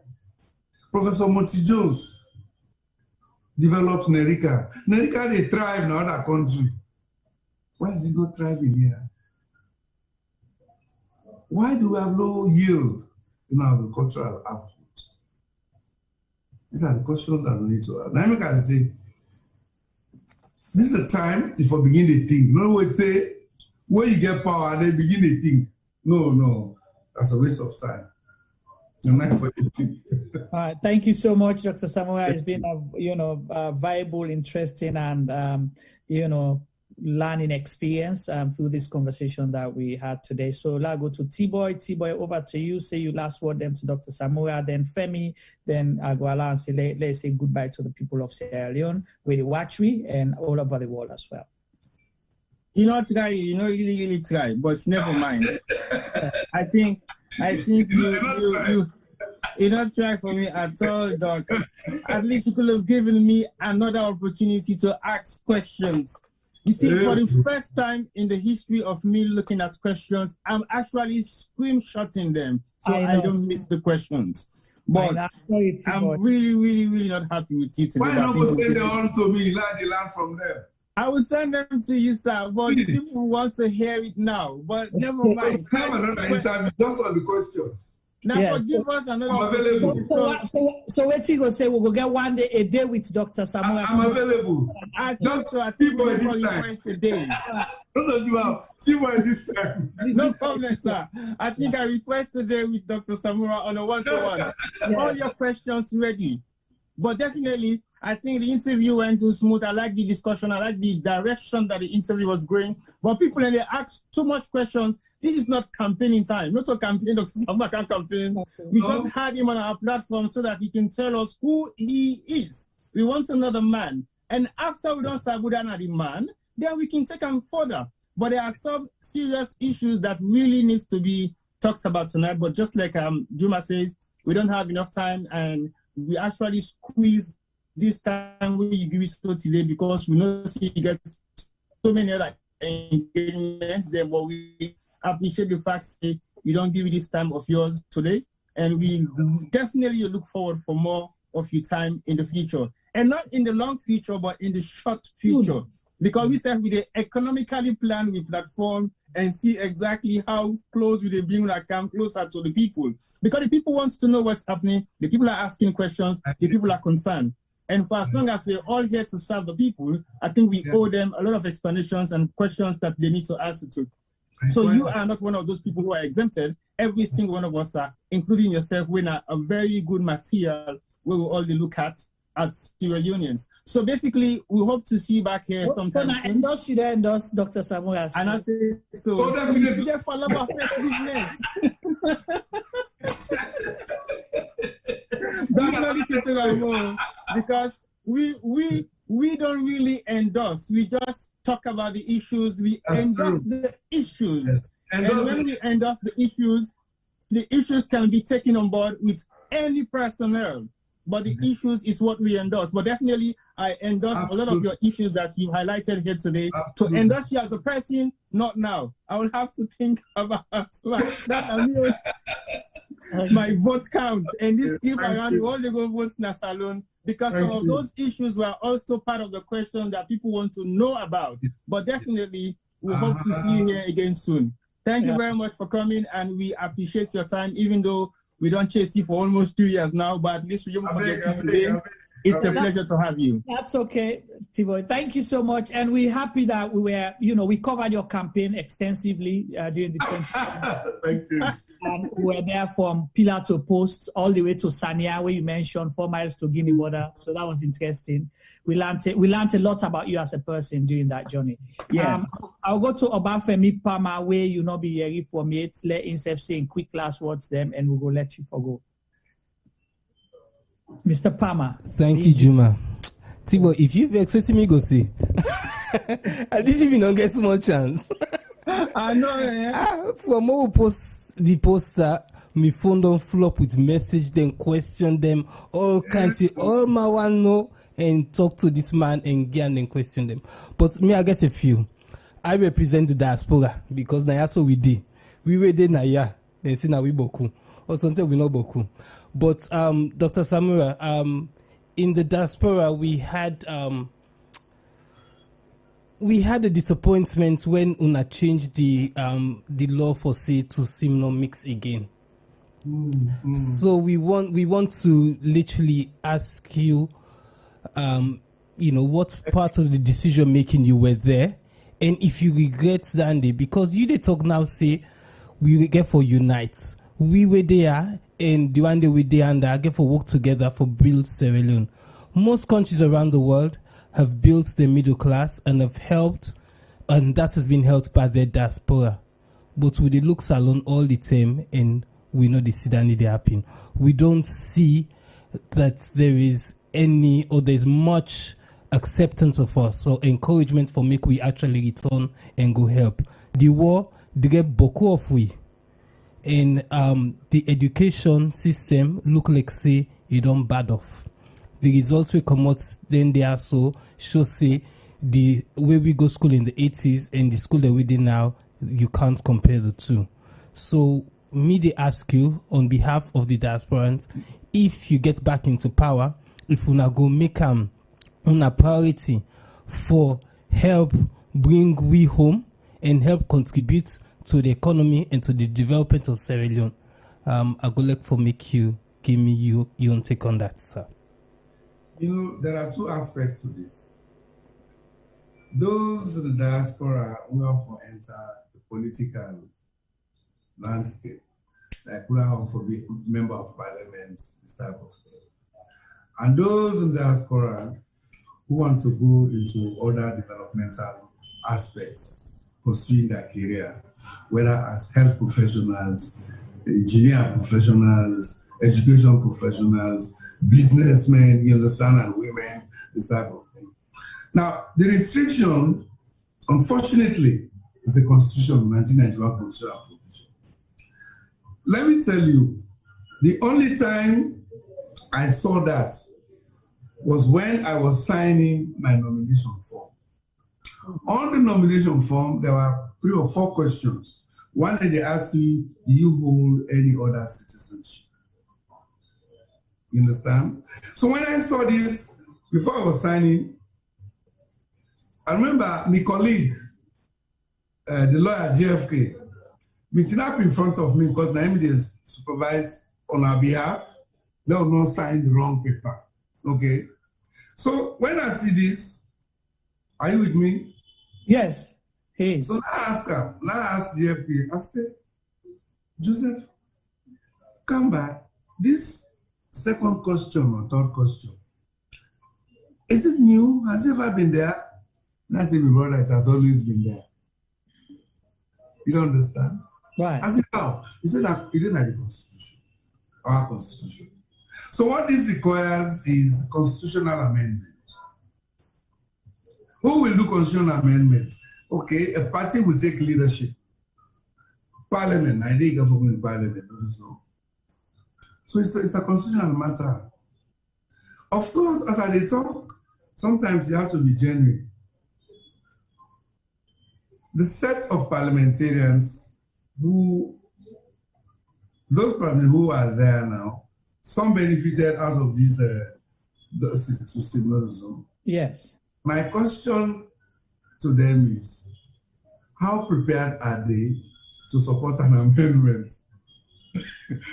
You understand? Because me, I don't think say if you leave town, you disadvantage people. If God say na you be parliamentarian, good.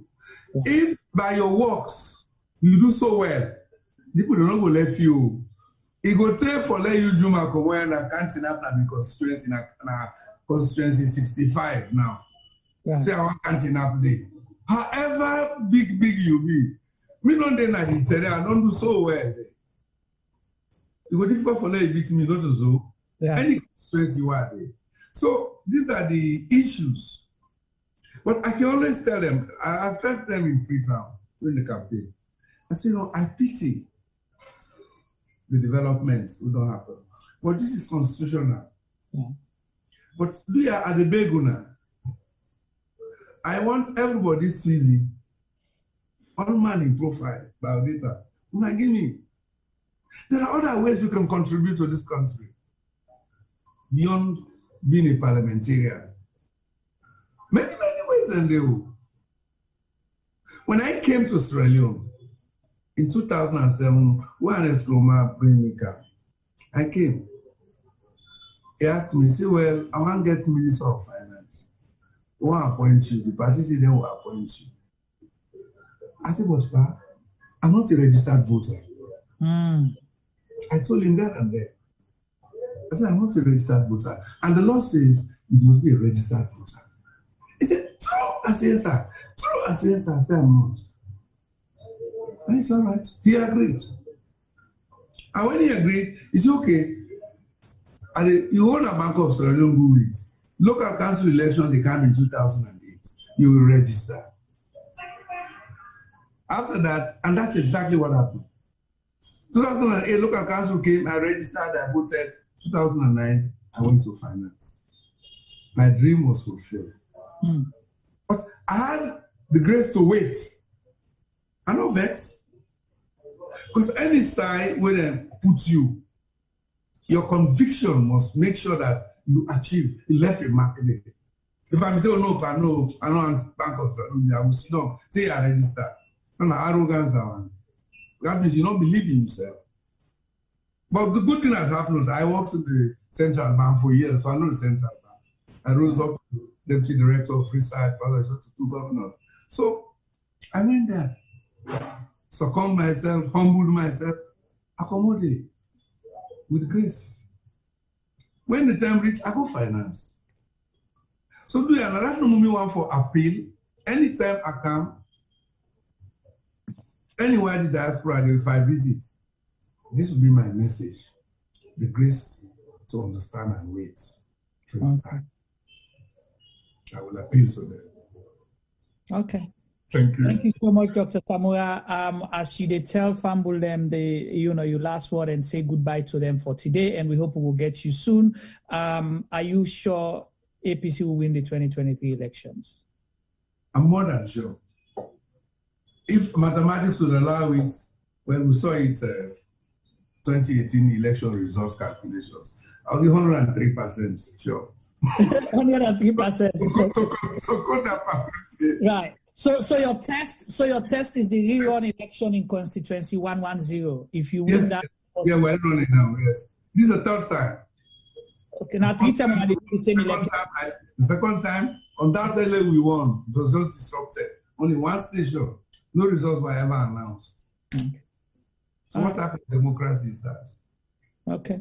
All right. So your last word to the viewers and all over the world and your fans, your supporters, and the people of Sierra Leone, and your peace message to Sierra Leone, sir. As always, I preach peace. That peace is the only way we will move this country. Nationalism, patriotism. It's a country that has no tribal boundaries, no regional boundaries. We're all one. We need our country. And this time will be me aim, the overarching fight to have a fight. I want to tell all the listeners, the participants, how much I appreciate them.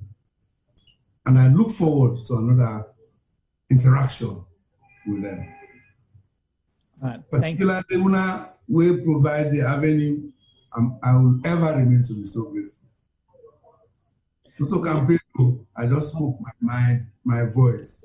No, we appreciate you coming here as well, and I hope say even if T-Boy then punch me virtually, I'll take the punches because we appreciate you. And the only thing where they ask me right now in the private chat say we want for publicly secure your interview exclusive if you are nominated as the presidential candidate and eventually win the presidency of Sierra Leone. Sierra Media for BDSAWI for do your first exclusive interview. I don't have any problem with that.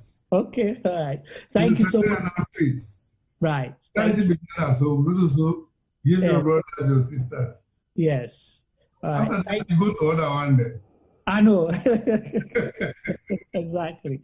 Thank you so much, Dr. Samura Kamara. We appreciate you once more, and we hope so with viewers them as well. We want to say sorry and deeply sorry for we not ask una questions. And some of una we say we not ask the right questions. There's gonna be another time. There's no wrong or right questions for an a conversation. This is a conversation. We're not also for beat Dr. Samura Kamara or for can judge him or for indict him. We can't forget a conversation. So we'll miss out on a whole lot. So Arun Zubairu, definitely bring Dr. KKY. We're hoping to have him soon. We don't invite him when we hope so we'll get him for Kamnaya so and can talk to we. DJ Salif, we regular, we not ask any of the questions that we sent today. We apologize truly. And he's been a Dr. Samura Kamara fan. So we go big. Please, Thank you so much on behalf of the Sierra Leone media team. Until tomorrow, we'll get the big debate. Hopefully, we will get the Director General for Civil Aviation for can talk to we about the merits of this new terminal, and also why then choose that over the Mamamai Airport and other things that we get for do with aviation if a come the interview. Until then, Mijumaba, they say Tata on behalf of the Sierra Leone media team. Thank you. Bye-bye. God bless.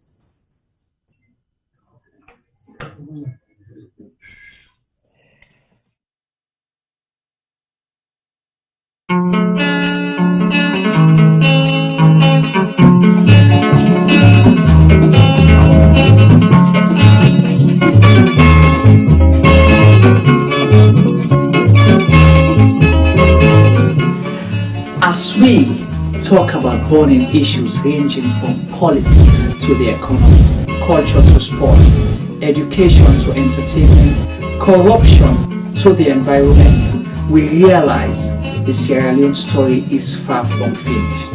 So, Sierra Leone Media Production brings you Zooming In. Zooming In is the program that engages everyday people, entrepreneurs, inventors, entertainers, activists, policymakers, and politicians to discuss and debate issues relating to Sierra Leone. Zooming In digs deep into the issues and stories.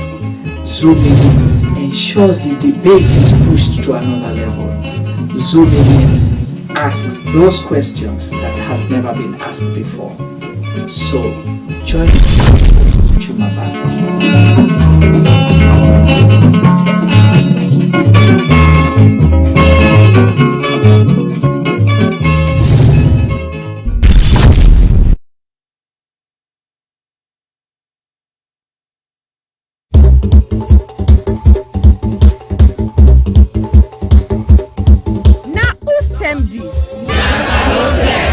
Yes, this na time for all Salon people and then party them.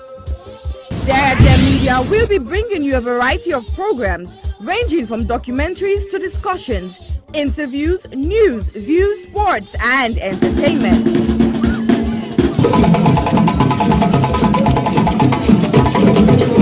Our programs will contain matters on development, governance, the economy, and issues that are of importance to Sierra Leone. So, no left BNO because we get Bebe program then like Salon discussion, meets the ministers, the President's Hour, and the Gladi program. Look me, I look you. All this they start soon na www.sierragemedia.org. Now who's tem these?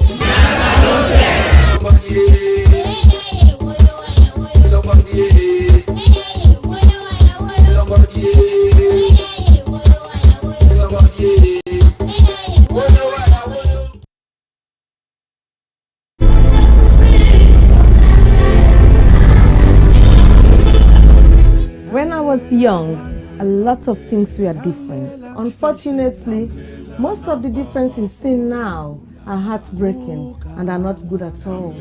Before now, men were strong protectors of the weak, fathers, brothers, lovers, sons. Their mere presence guaranteed the safety of women and children. But what do we do now? Men harassing and raping women. Men sexually abuse little girls. Men battering and killing their wives. Any form of sexual assault, be it rape, sexual abuse, or pedophilia, is a killer to human self-esteem. Women should stop dying in silence. Speak now. The rapist should be stigmatized, not the victim. I think death sentence should be the consequence of such terrible act. And you mothers, build confidence in your children, put trust in them, listen to them when they make reports, and take necessary actions. Talking of mothers before now, women were virtuous. They were mothers, daughters, and sisters. Nurturing, counseling, supporting their men folks. But now, women are trafficking female children for money. Women are forced to be silenced. All this must stop, and it must stop now. Real men do not abuse, rape, or molest women and children. It is barbaric, unacceptable.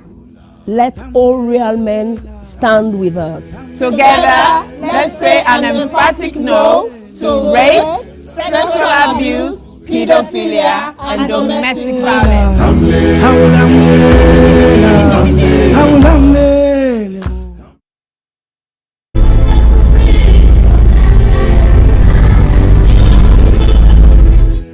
Of all the crimes committed against a person, rape is the one that leaves a person feeling very violated. A rape victim is often left with the feeling that a part of them has been torn apart. To use another person's body and ignore the souls that resides within is one of the most outstandingly shocking crimes that one person can commit against another. Some men harass and rape their women. Some men sexually abuse underage girls. Some men beat and kill their wives. Any form of sexual assault is unacceptable. There must be consent before you act. Being in a relationship is not consent. If they are not sober, they can't consent. Flirting is not a consent. We had sex before is not consent. Silence is not consent. Only an informed, sober, freely given, ongoing and enthusiastic yes is consent. Women should stop dying in silence. A man does not become a real man by physically dominating a woman.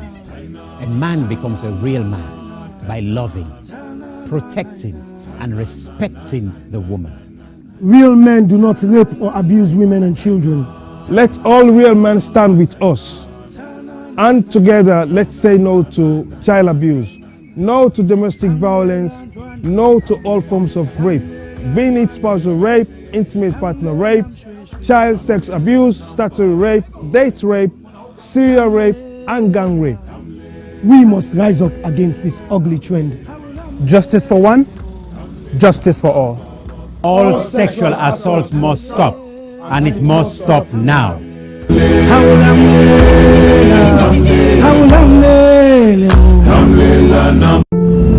I was raped multiple times by my aunt's boyfriend when I was 6. I was repeatedly raped at the age of 8 by a close family member. I was raped at 19. I didn't speak openly about it because I was ashamed and afraid that people would judge me. I was raped at age 5 by my caregiver's husband. On June 17th, 2020, 5-year-old Khadija Sakho, a beautiful little girl from Freetown, Sierra Leone, was repeatedly raped and strangled to death, allegedly by her own cousin. Her death shocked the nation. But in truth, in this small West African country, 9 out of 10 girls experience some form of sexual violence in their lifetime. Think about that for a second. 9 out of 10. That's 90%. My name is Aisha Sase. I'm a journalist and activist. I'm joining forces with Idris Elba and other activists from across Sierra Leone to support the survivors of sexual violence with the Survivors Solidarity Fund. Please consider donating whatever you can afford.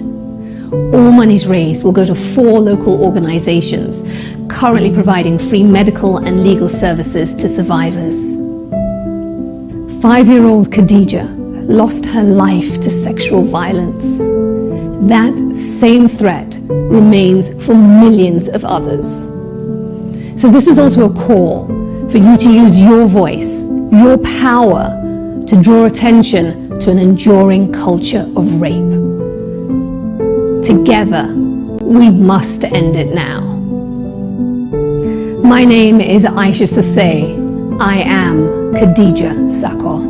I am Khadija Sakho. I am Khadija Sakho. I am Khadija Sakho. I am Khadija Sakho. We are Khadija Sakho. We are all Khadija Sakho.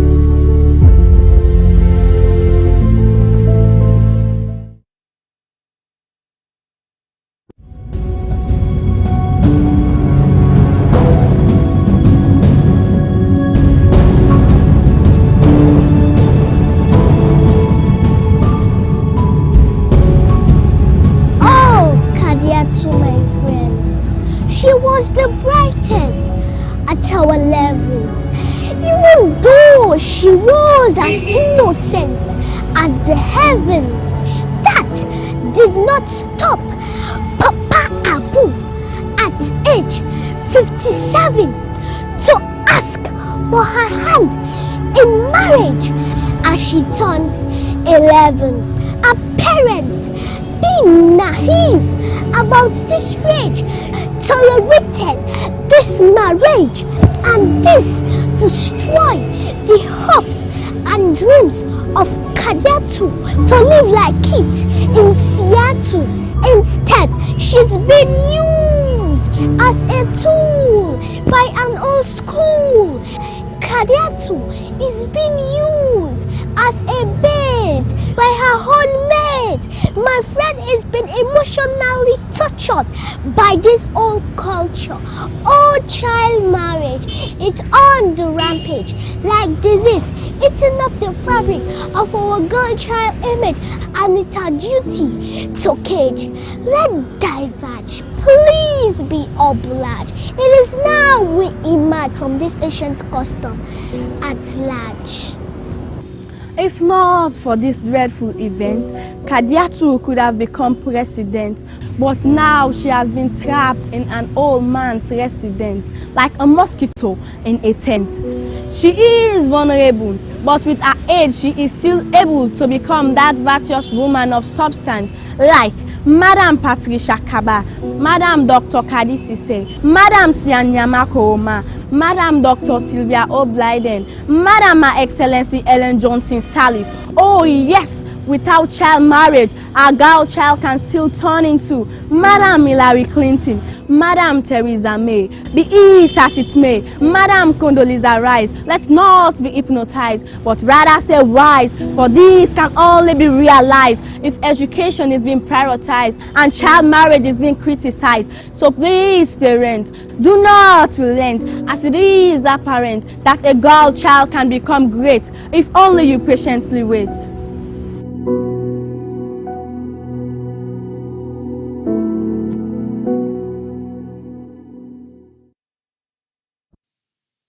Silverstone Beats. People killing, people dying, children hurting, hear them crying. You can practice what you preach, or would you turn the other cheek? Father, Father, Father, help us, send some guidance from above. People got me questioning, where is the love? See this life going evil, we all have to give up, yeah, yeah. Cause all I see is evil, and too much killing of my people, yeah, yeah. So let's bless one another, yeah, yeah. So let's help one another. I sing again, yeah. What's in me, I don't see. This can't seem really happen. This not for be education opportunity. Now in we need, let we learn for the share, not to all time for big greed. You see this life, the level. Is it where we lose or we know? Stop killing one another. Let's stand together, yeah. Stop playing the hero, looking at each other like we're zero. On the block with a C, money they can make every day, pan free, yeah. Alright, they took our boys, they take our joy, take our joy. This time the time we stop now crime. Don't blind bodies like your future. Stop the stabbing, stop the killing. Let's love one another. Peace. Where is the I see fighting every day, I see dying every day. Why don't we help each other and pave the way for a better life, a life that we all deserve? Instead of killing each other, why don't we preserve? So you wanna be a bad man, he's gonna be a badder man. You got a big knife, he's gonna get a bigger knife. Our people suffered for years in chains. Now we turn on each other, cut for gains. For the ones that send the youth to kill themselves, you pretend to be a father figure but only care for yourself. You are nothing but the flesh of the devil. You're evil, low life on another level. Think about the mothers and the pain they go through. You don't care for these kids, they mean nothing to you. But karma only knows the boomerang maneuver. One day the green reaper will be your remover. This head of the range ranting up some sanctimonious food is as poetic verses, ruminate a prophecy given to a sentient dude. So I say it's as it is for you to listen and deduce the wisdom that's gonna liberate and galvanize you. Under the sun ain't nothing new, that for black on black crimes and breaking news. Under the sun ain't nothing new. You gotta stand up for what you believe in.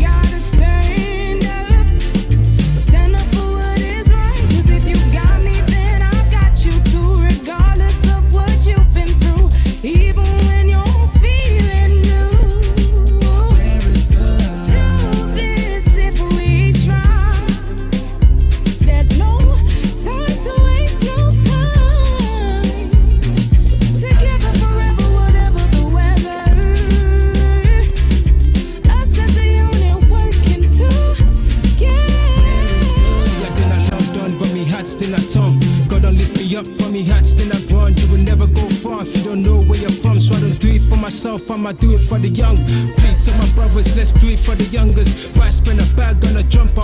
Back where you're from, people dying with hunger. With people then they suffer. You then I argue the bluff, it's copper. The game need for change, let we not get up. Where's the love? Where's the love, yo? Where's the love?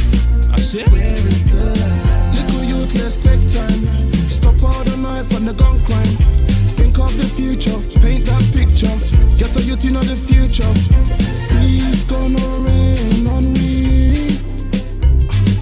Peace gonna rain on me. Yeah. Let's stop the violence and come together. Get rid of knives and guns and bombs. Let's be together. Pray peace and love, golden hope through storm and weather. See what is going on.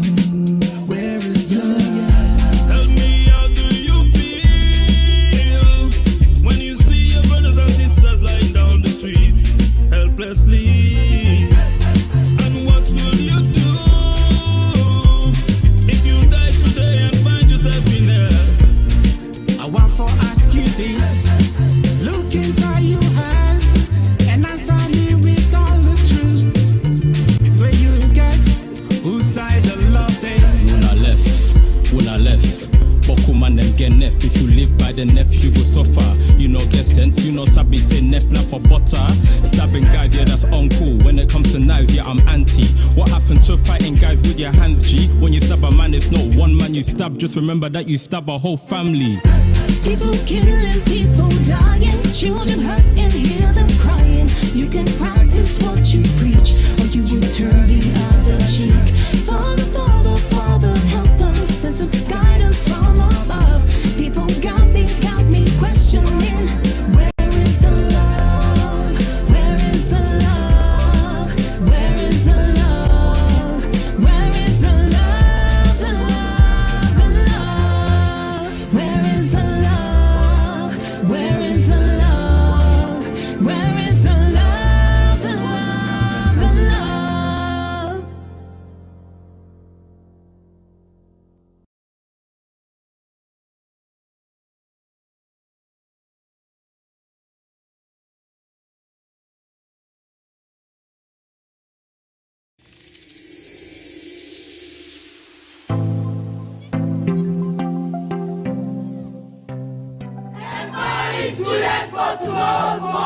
Our aim is to teach our pupils to be creative, critical thinkers, to be innovative, and to become the new entrepreneurs of Sierra Leone and Africa, moving the African continent beyond the 21st century. Jobs are going to change.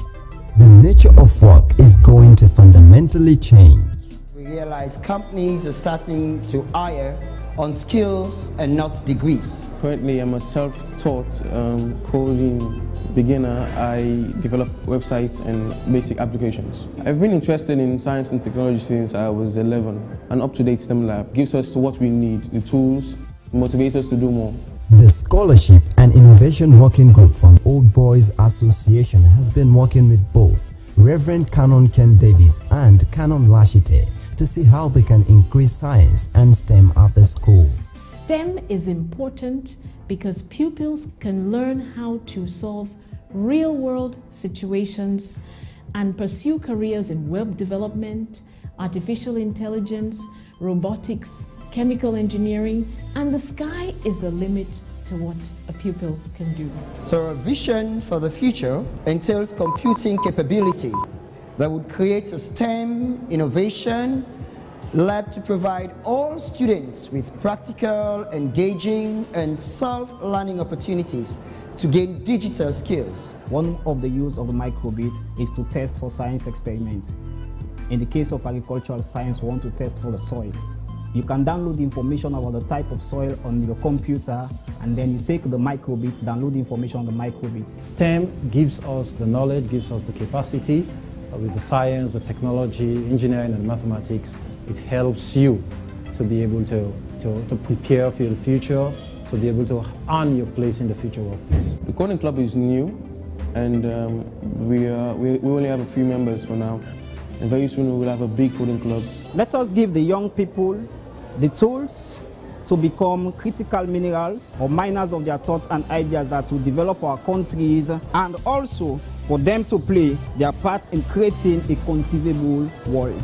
All donations are appreciated, and all funds raised will go towards the development, implementation, and management of this first of a kind digital STEM lab in Sierra Leone. Sierra Leone Grammar School, empowering students for tomorrow's world.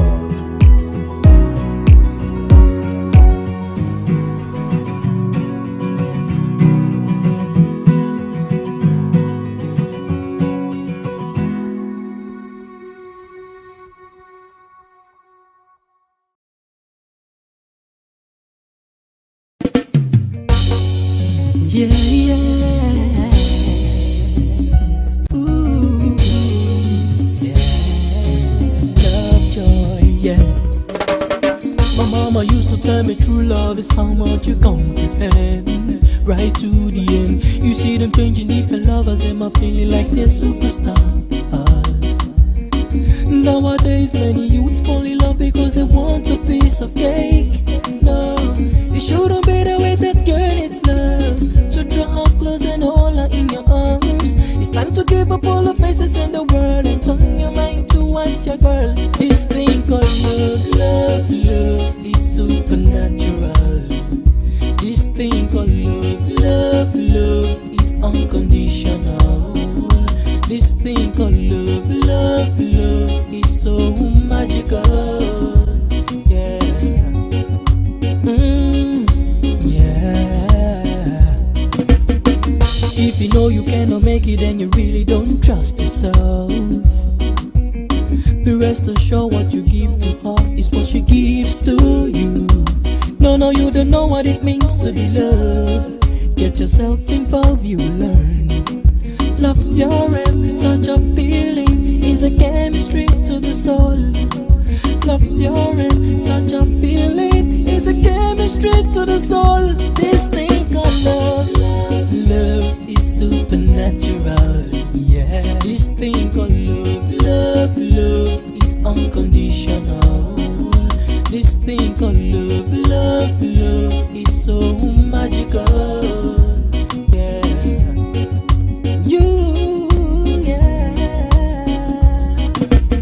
Tell you the truth, love is so romantic.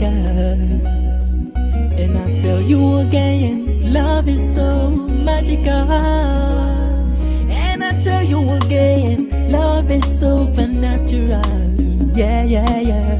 So all the lyrics that I sing for you, you better grab it before you lose your roots. Don't let it dwell in your mind. True love is hard to find. So when you lose it, someone else will take it. Don't be kiddish in the game. How can you live to love again in this thing called love? In this thing called love.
Famous. No, no, yeah, yeah, yeah. See, where are the sing so good? Now me know how to feel. Where are the sing so? fear, anger, you just see them the miller. Why she comping just a better? You see them no more the miller. Why so the man to return for? How you go live this life just for the fella, another person now? How you go live this life just for the fella, your brother man down? Anger, yeah, lile, lile, yeah, yeah, lile, lile.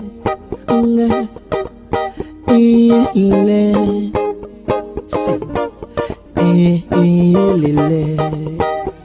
oh God, this thinking make I wonder why me no for carry gold. Hey God, this thinking make I wonder why me no go get ill. Hey, this thinking make I wonder why me no go get say.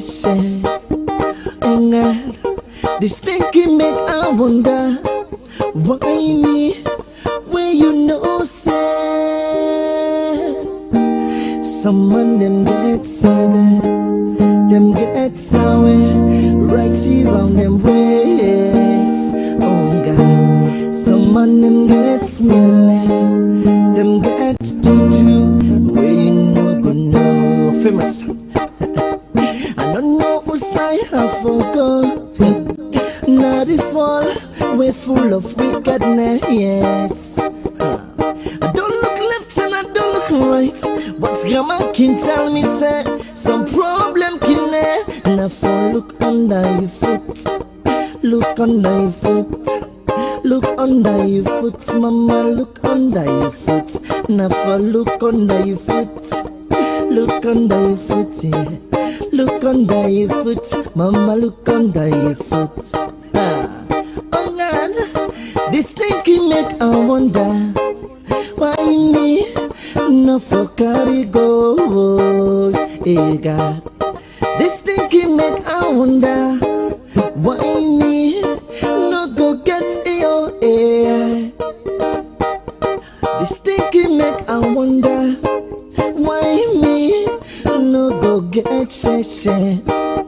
And God, this thinking make I wonder why me when you know say some man them get similar, them get juju right here on their ways. And God, some man them get tight, them get similar. You know, go know. Hey, famous.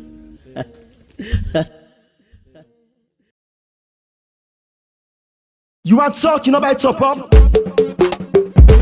Big Boys Connection. Loudmore. Big Boys Connection. Loudmore. Big Boys Connection. Loudmore. Big Boys Connection. Loudmore. Big Boys Connection. Loudmore on the beat. Mr. Future, Platinum Boys. Oh, you they jealous? Oh, you they jealous? Hey, you they jealous? Subject to your subject, man, this mic adjust the focus. Call me Caesar, with them hate, I call them butchers. Trust nobody, disciple, this kid Jesus. I got in touch with them fake friends, then I pay for me and scissors. I kill this beat to jealous, I kept singing jealous. I make this money, I'm changing this game, so nigga shut the hell up. Scientifically, my lyrics are inventory. That's why I get them fake body, you want end me. You talk about class, I own the school, you regulate. I write the rules, you just the sweep, I own the broom. Hot like sun, you call like moon. Trust me, I'm blessed man beyond the cost. That's why you got me asking, you they jealous me. My life is a honey, I'm stuck in the money, I'm top in the game and I'm balling. Yes, I got married and I'm a daddy, and like a Ferrari I'm running. I love my family, BBC with brothers, not to party. We making the money, you want me to die, make with the cham Gary. Oh, you they jealous? Oh,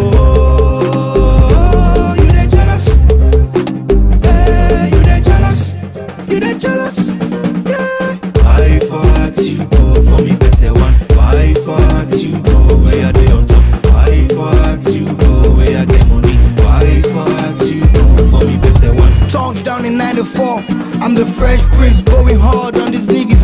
Let me drop the bomb, the game need change. I'm the big money, big boys connecting the building, we get new money. Word from the streets, now me the one see. So many fake niggas, now me the one be. You lost already, you not Trump, nigga. We going hard, we got skills, still 6 shots to the belly. Fuck the beef, nigga. One eye on the money, call me Fetty Wap. We ballin' every day, we not Talibans. Red cops in the club, bad baddest. SpongeBob niggas, they tryna be the hottest. Walk around with girls, call me Jim Brown. Niggas claim me king, I sleep with a crown. Jealous type niggas, we ain't even dating. My niggas eat every day, we got greens, nigga. Dark shades every day, we know the sea niggas. My life is a honey, I'm stacking the money, I'm tapping the game and I'm balling. Yes, I got married and I'm a daddy and like a Ferrari I'm running. I love my family, BBC with brothers, not to party. We making the money, you want me to die, make with the changari. Oh, you they jealous? Oh, you they jealous? Hey, you they jealous? You they jealous?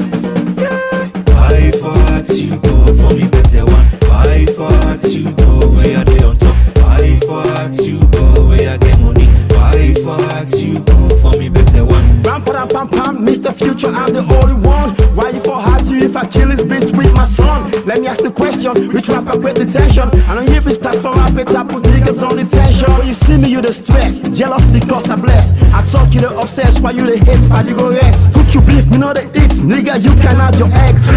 I am the ruler, body you not opposite. Me now your teacher, children time for hot mental. 111, I got phones for your call center. Every day's a holiday.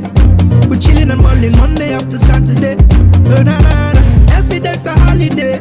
We chillin' and ballin' Monday up to Saturday. So Mr. Jealousy go die. Oh, you they jealous?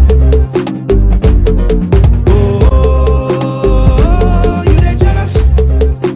Hey, you they jealous? You they jealous?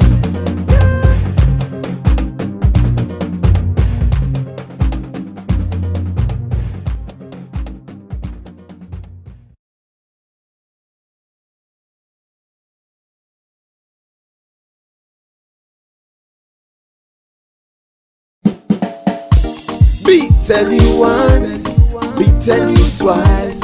This life not fight, you got to be wise. Every day you are right, give praise with a dance. Yeah, yeah, keep on trying.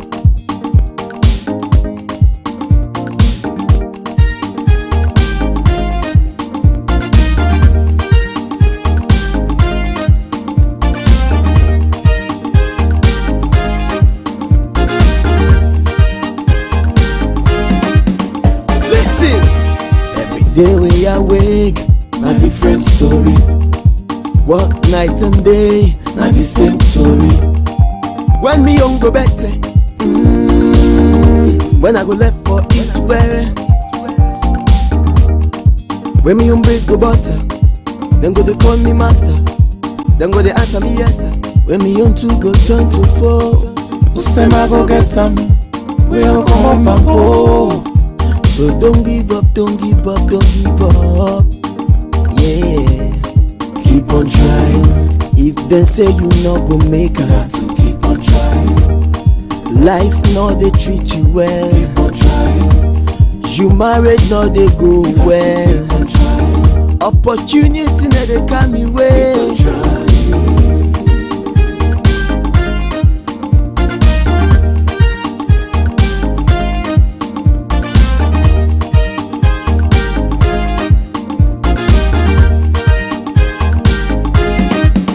You feel say na you suffer pass, na you suffer pass, na you suffer pass. You dey feel say na you suffer pass, na you suffer pass, na you suffer pass. You dey feel say na you suffer pass, na you suffer pass, na you suffer pass. You dey feel say na you suffer pass, na you suffer pass, na you suffer pass. Some man you pass you, yeah. Keep on trying. As long as you dey try, keep on trying. One day, one day, one day, keep on trying. You must make up. You got to keep on trying. If you just keep on trying, keep on trying.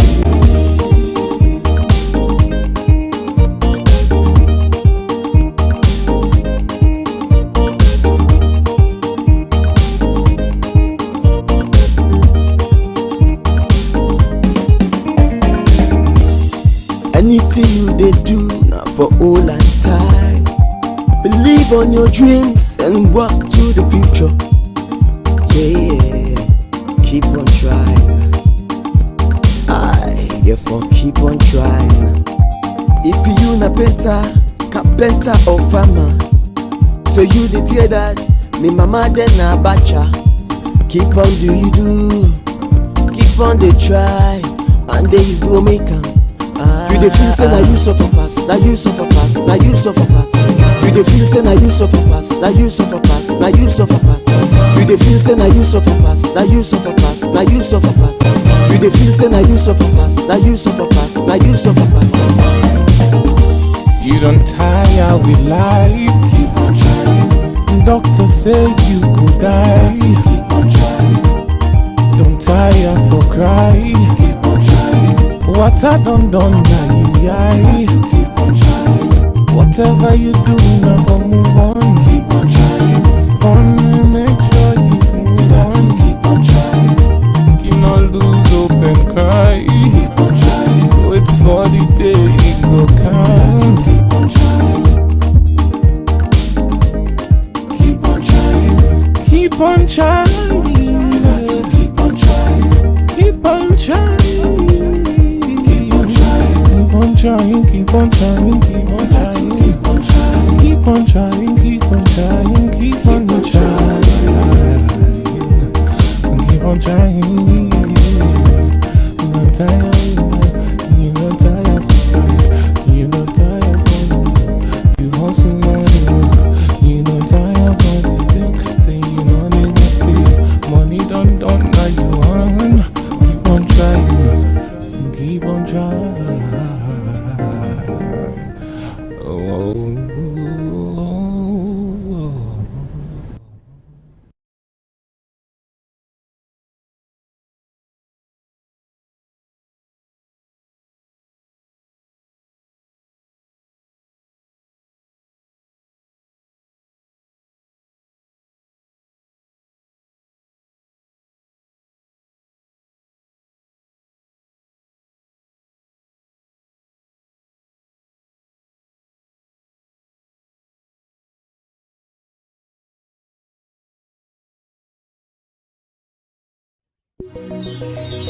Love John, baby, you are so beautiful, so beautiful.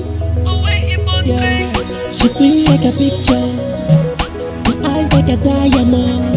Soon as she step out the place, everybody knows it. Now already but it clean like a picture, her eyes like a diamond.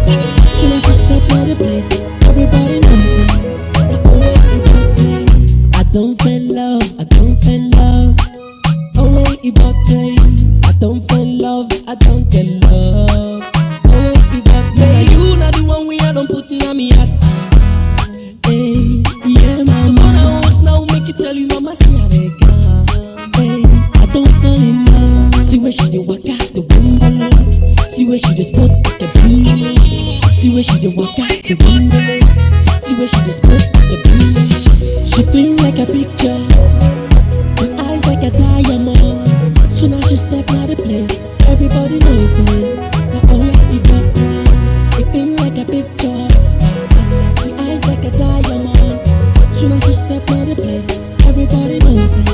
Now already but I don't feel love, I don't feel love. Already but I don't feel love, I don't get love. Already but I say now you not the one we don't put na me at. Nothing no go ever able make you part. The thing we I can think about more, baby girl.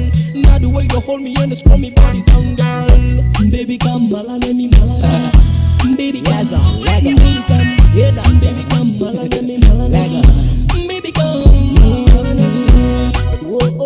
oh yeah my baby. So baby come close and malane me oh yeah. She clean like a picture, like a diamond. Soon as she step out the place, everybody knows it. Now already but it feel like a picture, her eyes like a diamond. Soon as she step out the place,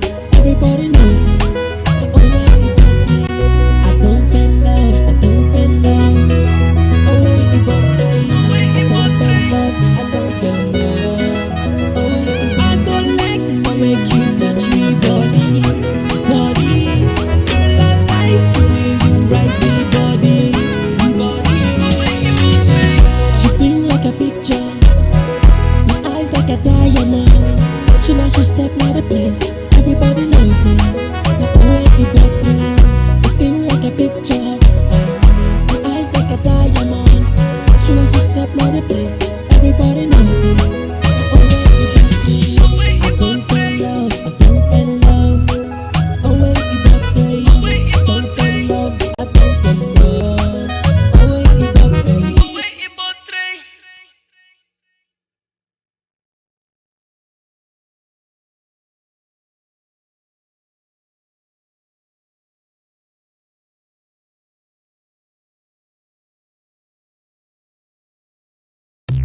Now big up all youth, man. This is a gift for all the youth them out there. We don't need to slow down a little while. It's a teaching from Jazzy. It's all about the streets. True daughter of Zion. Me I love all the youth them. See? Street now college. He gon' give you wisdom. Forget your freedom. Just watch the way you walk and the way you talk.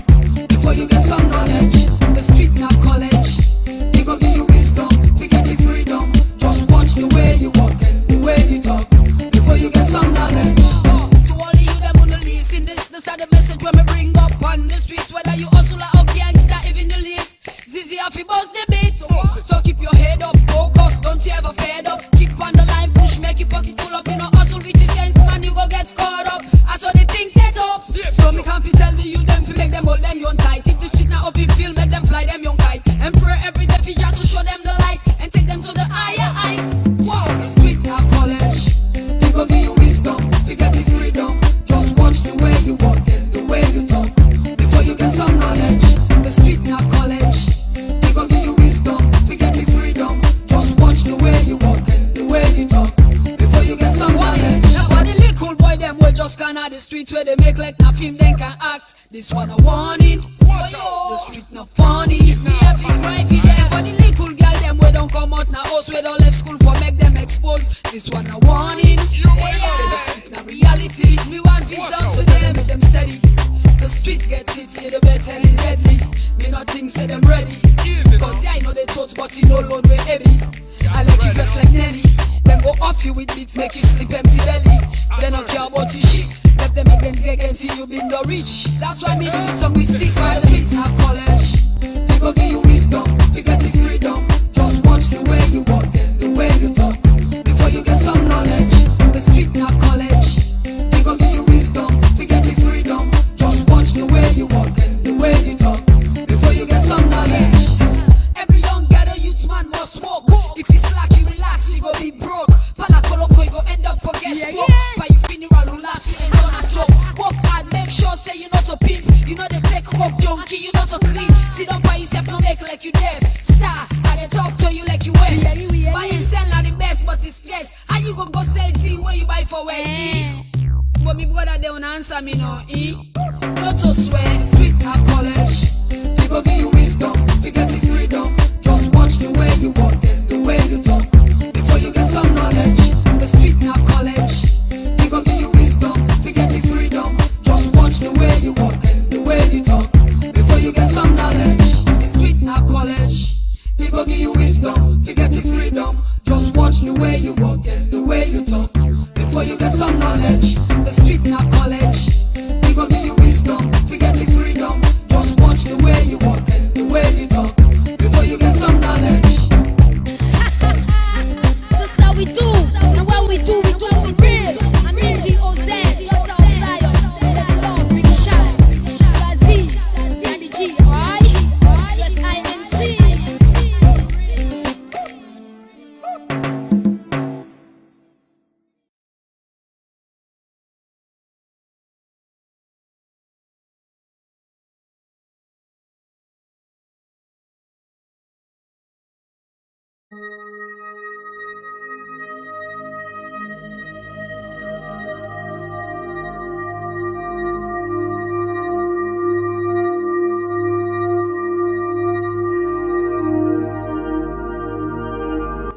Seeing the striking batik patterns, the colorful Garatai dye, it is apparent that we are arriving at Makeni, the creative and Garatai dye city in northern Sierra Leone. Sierra Leone is known for its good quality Garatai dye. The Garat trade itself has played a major role in the economic and cultural development of the country.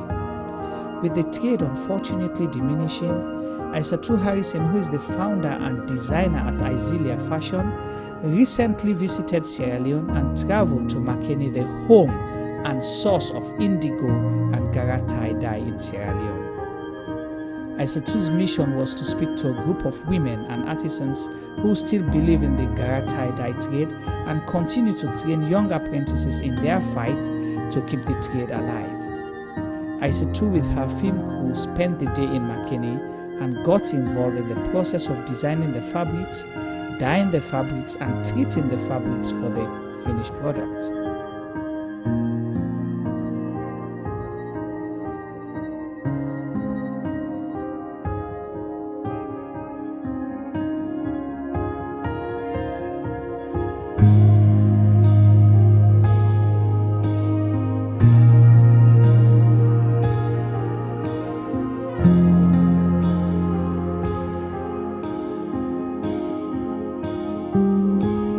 Isatu managed to speak to her auntie, Madame Fatou, who has been in the Gara tie-dye trade since the 1950s and through which she built all her houses and educated her 7 children, some of whom are now doctors, engineers and teachers. First time, now then the cold and the feeder outside come. But the cold and all the yes, you know how for cotton. Waiting at the waiting at the now ingredients. First time. Who's the color there? You get pink there, you get sea blue, you get chocolate blue there, but that's now part of the pattern. Chocolates now, when the chocolates they carry expand sugar cane to the waist. So what you get for mixing up leg get the turquoise? The blue and the green they give the turquoise. Auntie, I need for Canland. Today, Madame Fatou continues to train young apprentices like Esther. Esther is also at the university training or studying to become a teacher. Okay, me just say encourage me when they are there. Let this idleness no good. What am I any kind of however you do? Forget who side you go play it just with less of a little with you. If you issue for nothing. Because if you know any kind of as a girl, you must get somebody where they can't know just forget this story for nothing. So me at the time of say they all must this story forget to you. Isatu, through her Hope initiative, is looking to collaborate with these women and young artisans to produce a collection of apparel and bed linens that captures the intimate portrayal of her culture and, in the process, promoting the made in Sierra Leone products. Isatu says she intends to continue collaborating and assist these women and young artisans with their creative dreams. Isatu is looking for corporate organizations, high street chains and hotel groups to collaborate and join forces with these artisans to bring their work to global market. Isatu hopes that this partnership will help initiate self-employment, small business startups, self-supporting projects that offer real solutions to the difficulties facing these women and their families. It's interesting you should say that because I was talking to her earlier on and I was just teasing her. I said I'm taking her out to see I want to take her on board and she said she wouldn't go up for anything. This is what she's done for years and she's content, she's happy doing what she's doing. And I think for me, if I can get a group, even if I can get like young people, say a group of 5 women, that we can get to be as passionate as she is, and believe in this trade. People that she can teach from the beginning, like she said, when you come, as an apprentice, you start like, setting the fire, getting water, and if we can get people to just believe in this, and I believe doing what we're doing today, I want people to see this, whether it's, in Sierra Leone, in the rurals, or, overseas, the diasporans, whoever that can, come together that can help. We have young people here that haven't got anything to do. I just want them to see a woman like this. A woman of this statue, what she has done, what she has achieved in this kind of thing, and hopefully it will inspire people out there who haven't got work. Indeed, the beauty about tie-dye is that it's all done organically and every piece or design is unique. just reaffirmed why I wanted to do this, why I started Isilia, why I want to work with women in the rurals, why I want to bring this back home. For me, this is the reason. You know, everything you've seen here today, I started Isilia. My mom was an inspiration. Women like this, like my auntie, you know, like this, are the inspiration behind Isilia. And so I want people to see the story. I want people to see where it all started. It wasn't just the thing I decided to do, you know, woke up one day in London and I wanted to do this. I want people to see the story. I want people to see the process, how, you know, the making of Isilia. It's not just the end product. You see, this is what we do and this is what I want to do. So the ethos behind Isilia is for us to be able to have product, clothing or materials made in Sierra Leone that we can then turn into contemporary wear and create business and, you know, open the market for women like this, for people like Esther that Auntie has trained, you know, my mom, and lots of women. Look at all the women that you've seen here today. They all depend on this, but they can't, you know, they can't continue if the market is not there, if you don't create the business opportunity for them.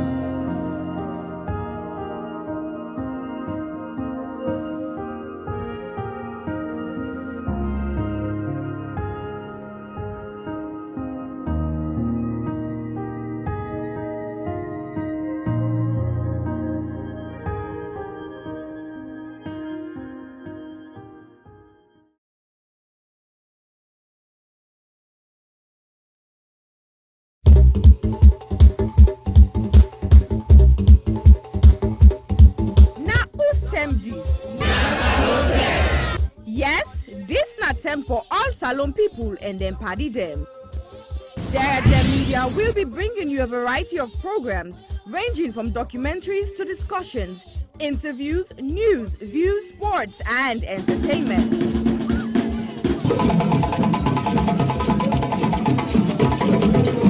Our programs will contain matters on development, governance, the economy, and issues that are of importance to Sierra Leone. So, no left BNO because we get Bebe program then like Salon discussion, meet the ministers, the President's Hour and the Gladi program, Look Me, I Look You. All this they start soon na www.sierragemmedia.org. Now who's time these?